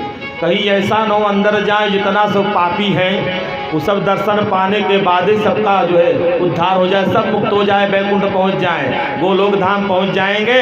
इसलिए यमराज पहले ही आकर के मिल लिए। कहा सरकार हमें कष्ट दिया होता, आपने आप क्यों कष्ट किए? कहा कुछ नहीं, हमारे गुरुपुत्र आपके यहाँ आए हैं। कहा सरकार तो कर्म के बंधन में है। कहा कर्म का बंधन खोल दो। अरे भाई कितने भी आपके ऊपर केस हो, कितना भी आर्डर हो, फांसी का आर्डर हो, यदि राष्ट्रपति कह दे कि नहीं नहीं अब इनकी फांसी नहीं होनी चाहिए तो फांसी टल जाएगी। अब भगवान तो राष्ट्रपति हैं, भगवान का आदेश हो गया तो कर्म के बंधन से मुक्त कर दो। कर्म के बंधन से मुक्त है, तुरंत ला कर दिया। भगवान ने स्वयं शरीर बना करके गुरु माता को भेंट कर दिया और गुरुपुत्र को भेंट कर दिया। इस प्रकार गुरु ऋण से जो है पूर्ण हुए। बोले कृष्णचंद्र भगवान की, कृष्ण कन्हैया लाल की। और फिर भगवान आए। एक दिन की बात,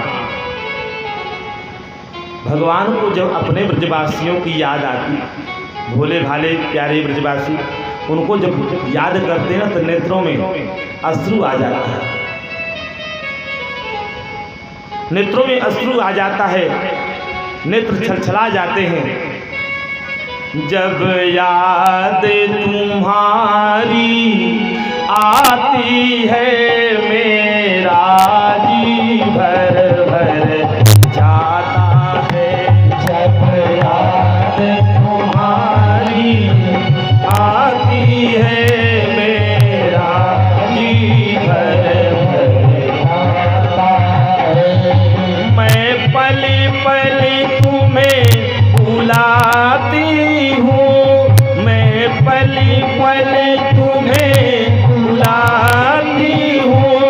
तुम आते हो मुस्काते हो, तुम आते हो मुस्काते हो, मुस्काकर फिर छुप जाते हो।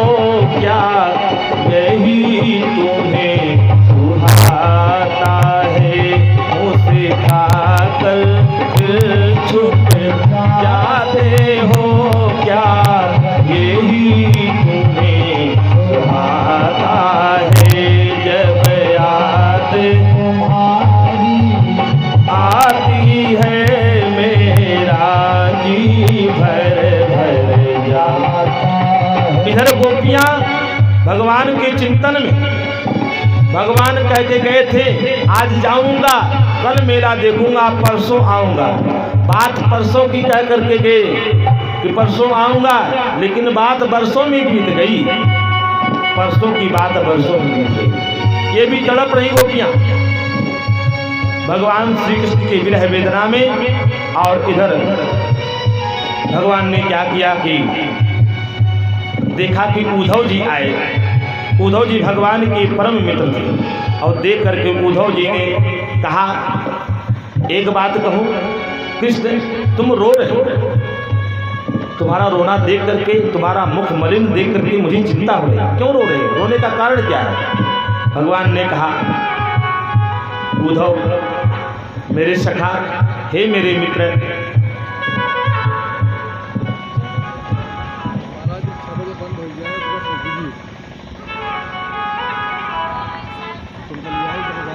बाद में जब हम कहा तो जल्दी आ जाए, 10-5 मिनट रहे। बोले राधा माधव भगवान की, बोले कृष्ण कन्हैया लाल की।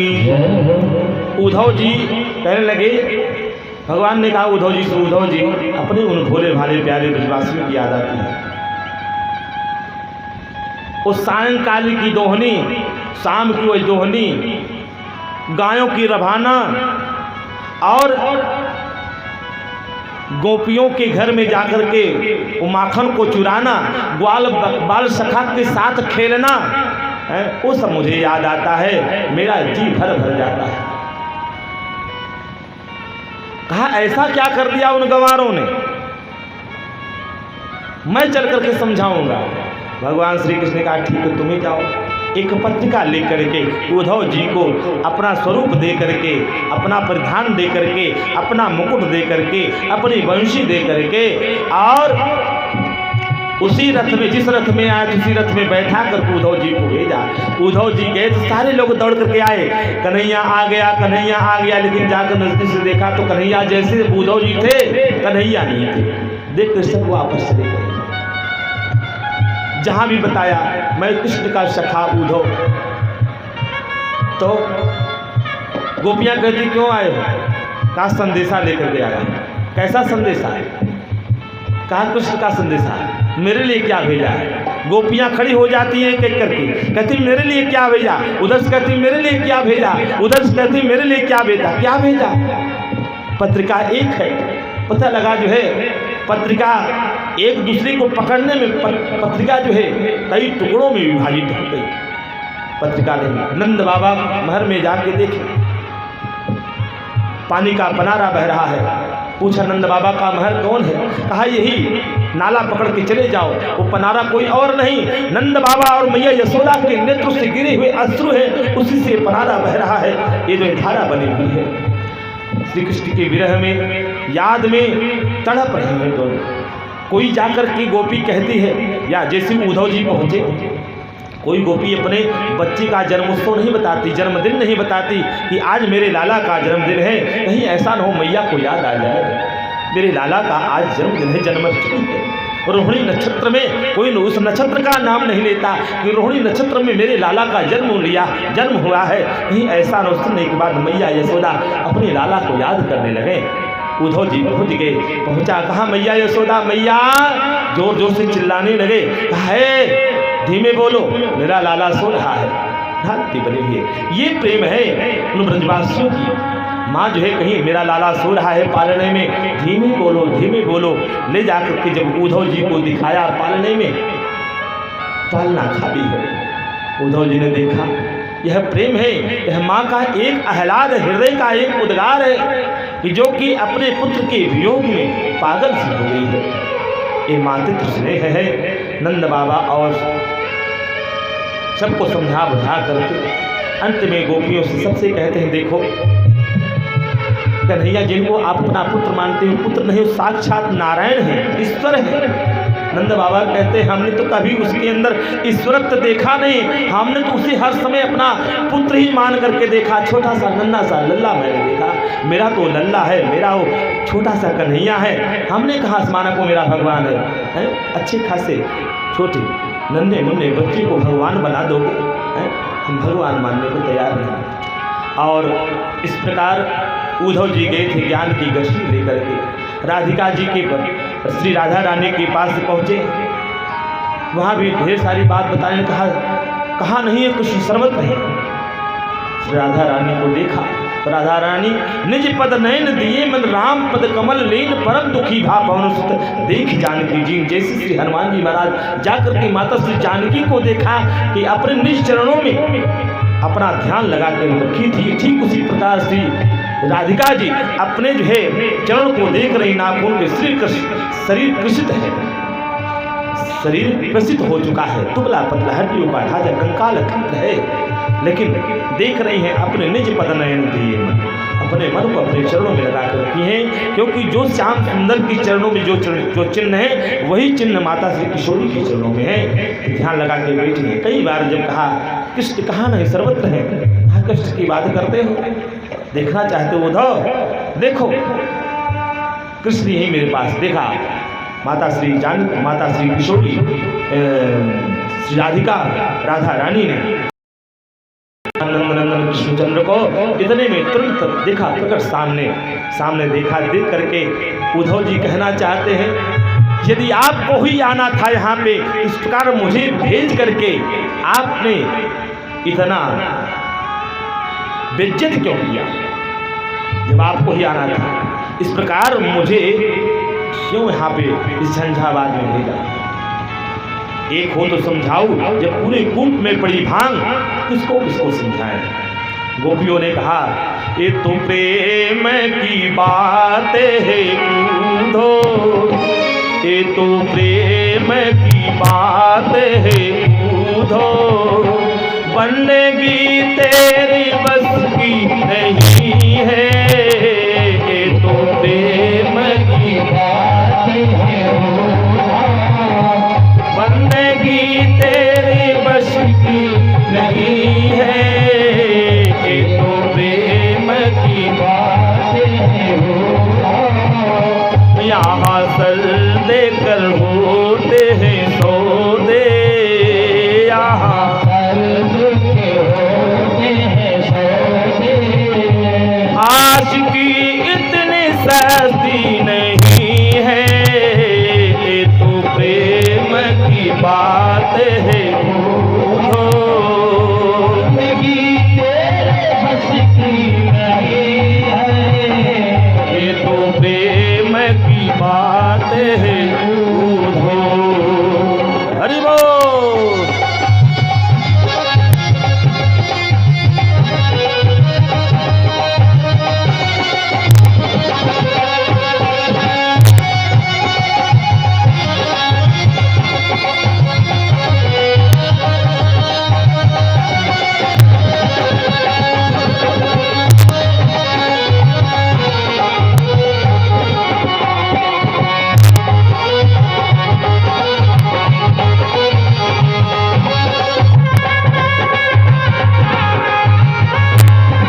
कब वक्ति पूछा, प्रेम वालों ने कब वक्ति पूछा, प्रेम वालों ने कब वक्ति पूछा, उनकी पूजा में सुन ले ये ऊधो, उनकी पूजा में सुन ले ऊधो। यहाँ पल पल में होती है पूजा, यहाँ पल पल में होती है पूजा। आशिकी सिर झुकाने की फुर्सत नहीं है, ये तो प्रेम की बात है ऊधो, बंदगी तेरी बस की नहीं है, ये तो प्रेम की बात है। हरि बोल।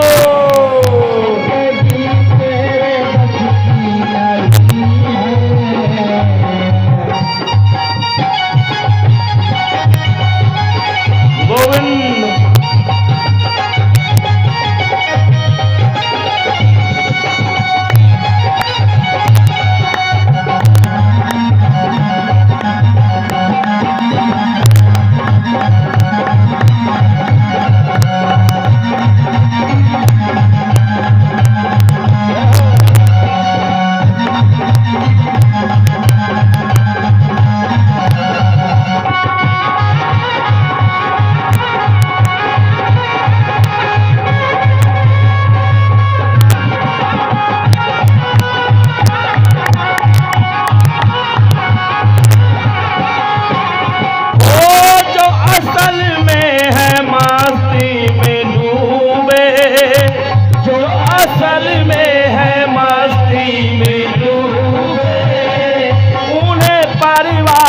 क्या जिंदगी की, उन्हें क्या जिंदगी की, जो उतरती है चढ़ती है मस्ती, जो उतरती है चढ़ती है मस्ती, वो हकीकत में मस्ती नहीं है।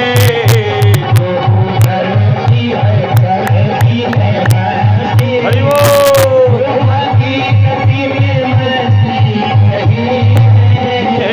ये तो प्रेम की बात है ऊधो।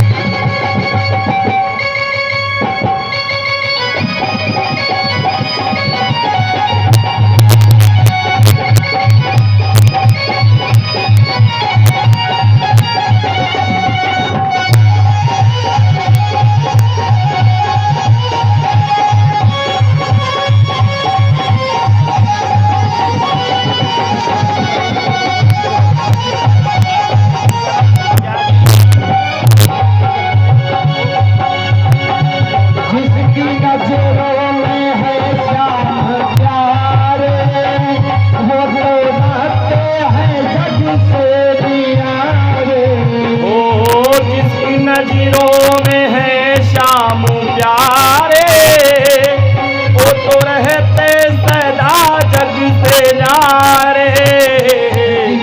नजरों में है श्याम प्यारे, वो तो रहते सदा जग से न्यारे। जिसकी नजरों में मोहन समाए, जिसकी नजरों में मोहन समाए, ओ नजर फिर तरसती नहीं है।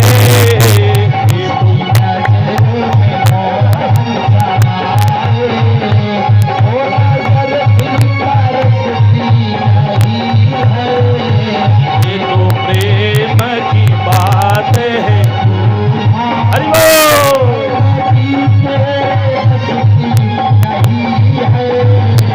ये तो प्रेम की बात है ऊधो।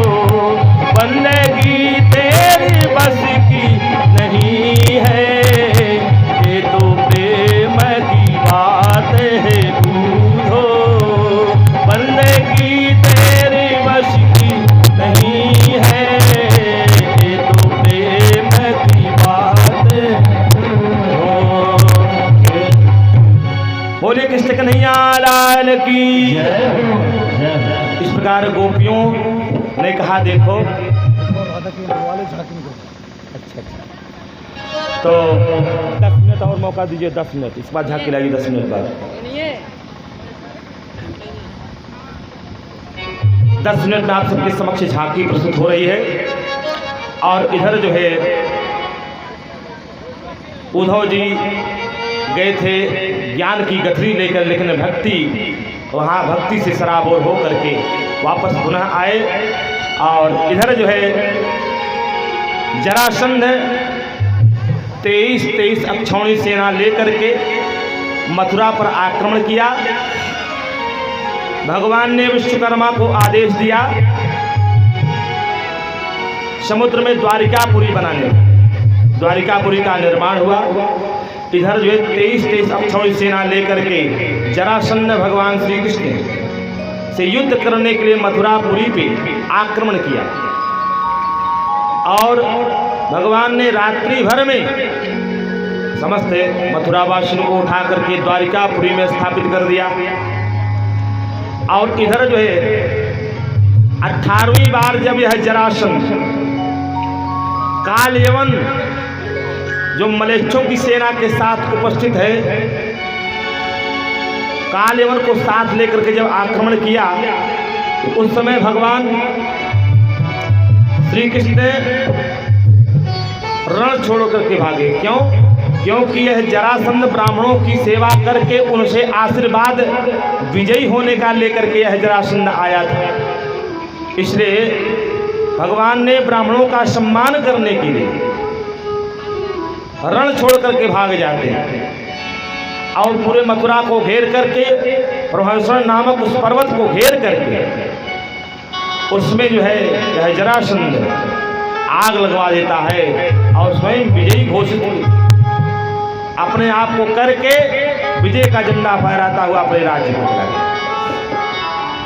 इधर भगवान बलराम का विवाह महाराज रेवत की कन्या रेवती से हुआ।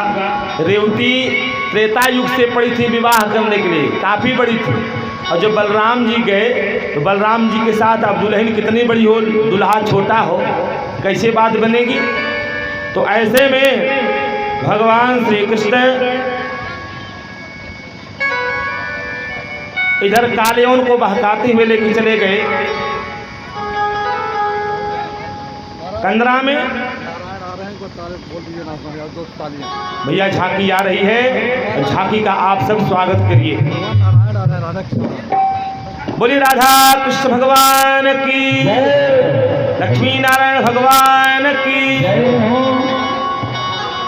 और इधर जो है झांकी आप सबके समझ में आ रही है। 2 शब्दों में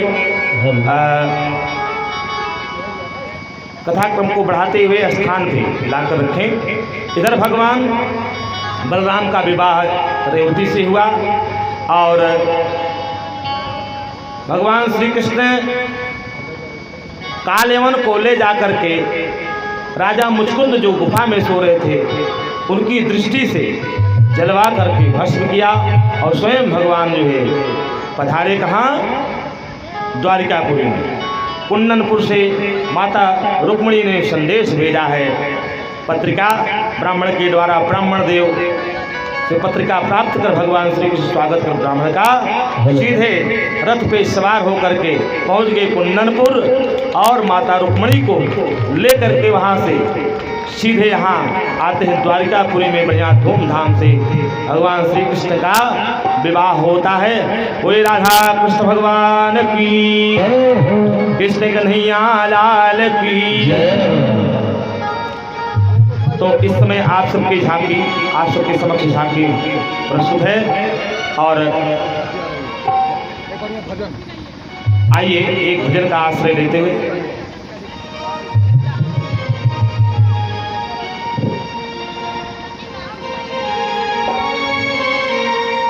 अरे छाए रही अजब बहार रे झूले बांके बिहारी, छाए रही अजब बहार रे झूले बांके बिहारी, छाए रही अजब बहार रे झूले बांके बिहारी।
भैया पांडे जी आप लीजिए माइक।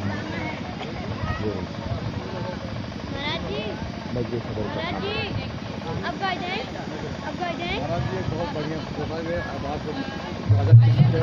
भगवान आए इस पर तुम लोग बहुत बढ़िया झांकी तैयार कर रहे हैं उनके नाच गाने में। भगवान के आए हैं बहुत बढ़िया आपका पसंद करेंगे और और थोड़ा कुछ दिन विलम्ब भी हो सकता है, क्षमा चाहता हूँ। अवसर है पूछिएगा सब लोग। आप सब झांकी का आनंद लीजिए और उसके बाद जो है आप लोग बैठ करके धैर्यता के साथ ऐसा अवसर झांकी का आनंद लीजिए और इसके बाद आरती प्रसाद होने के बाद ही जाइएगा आप सब।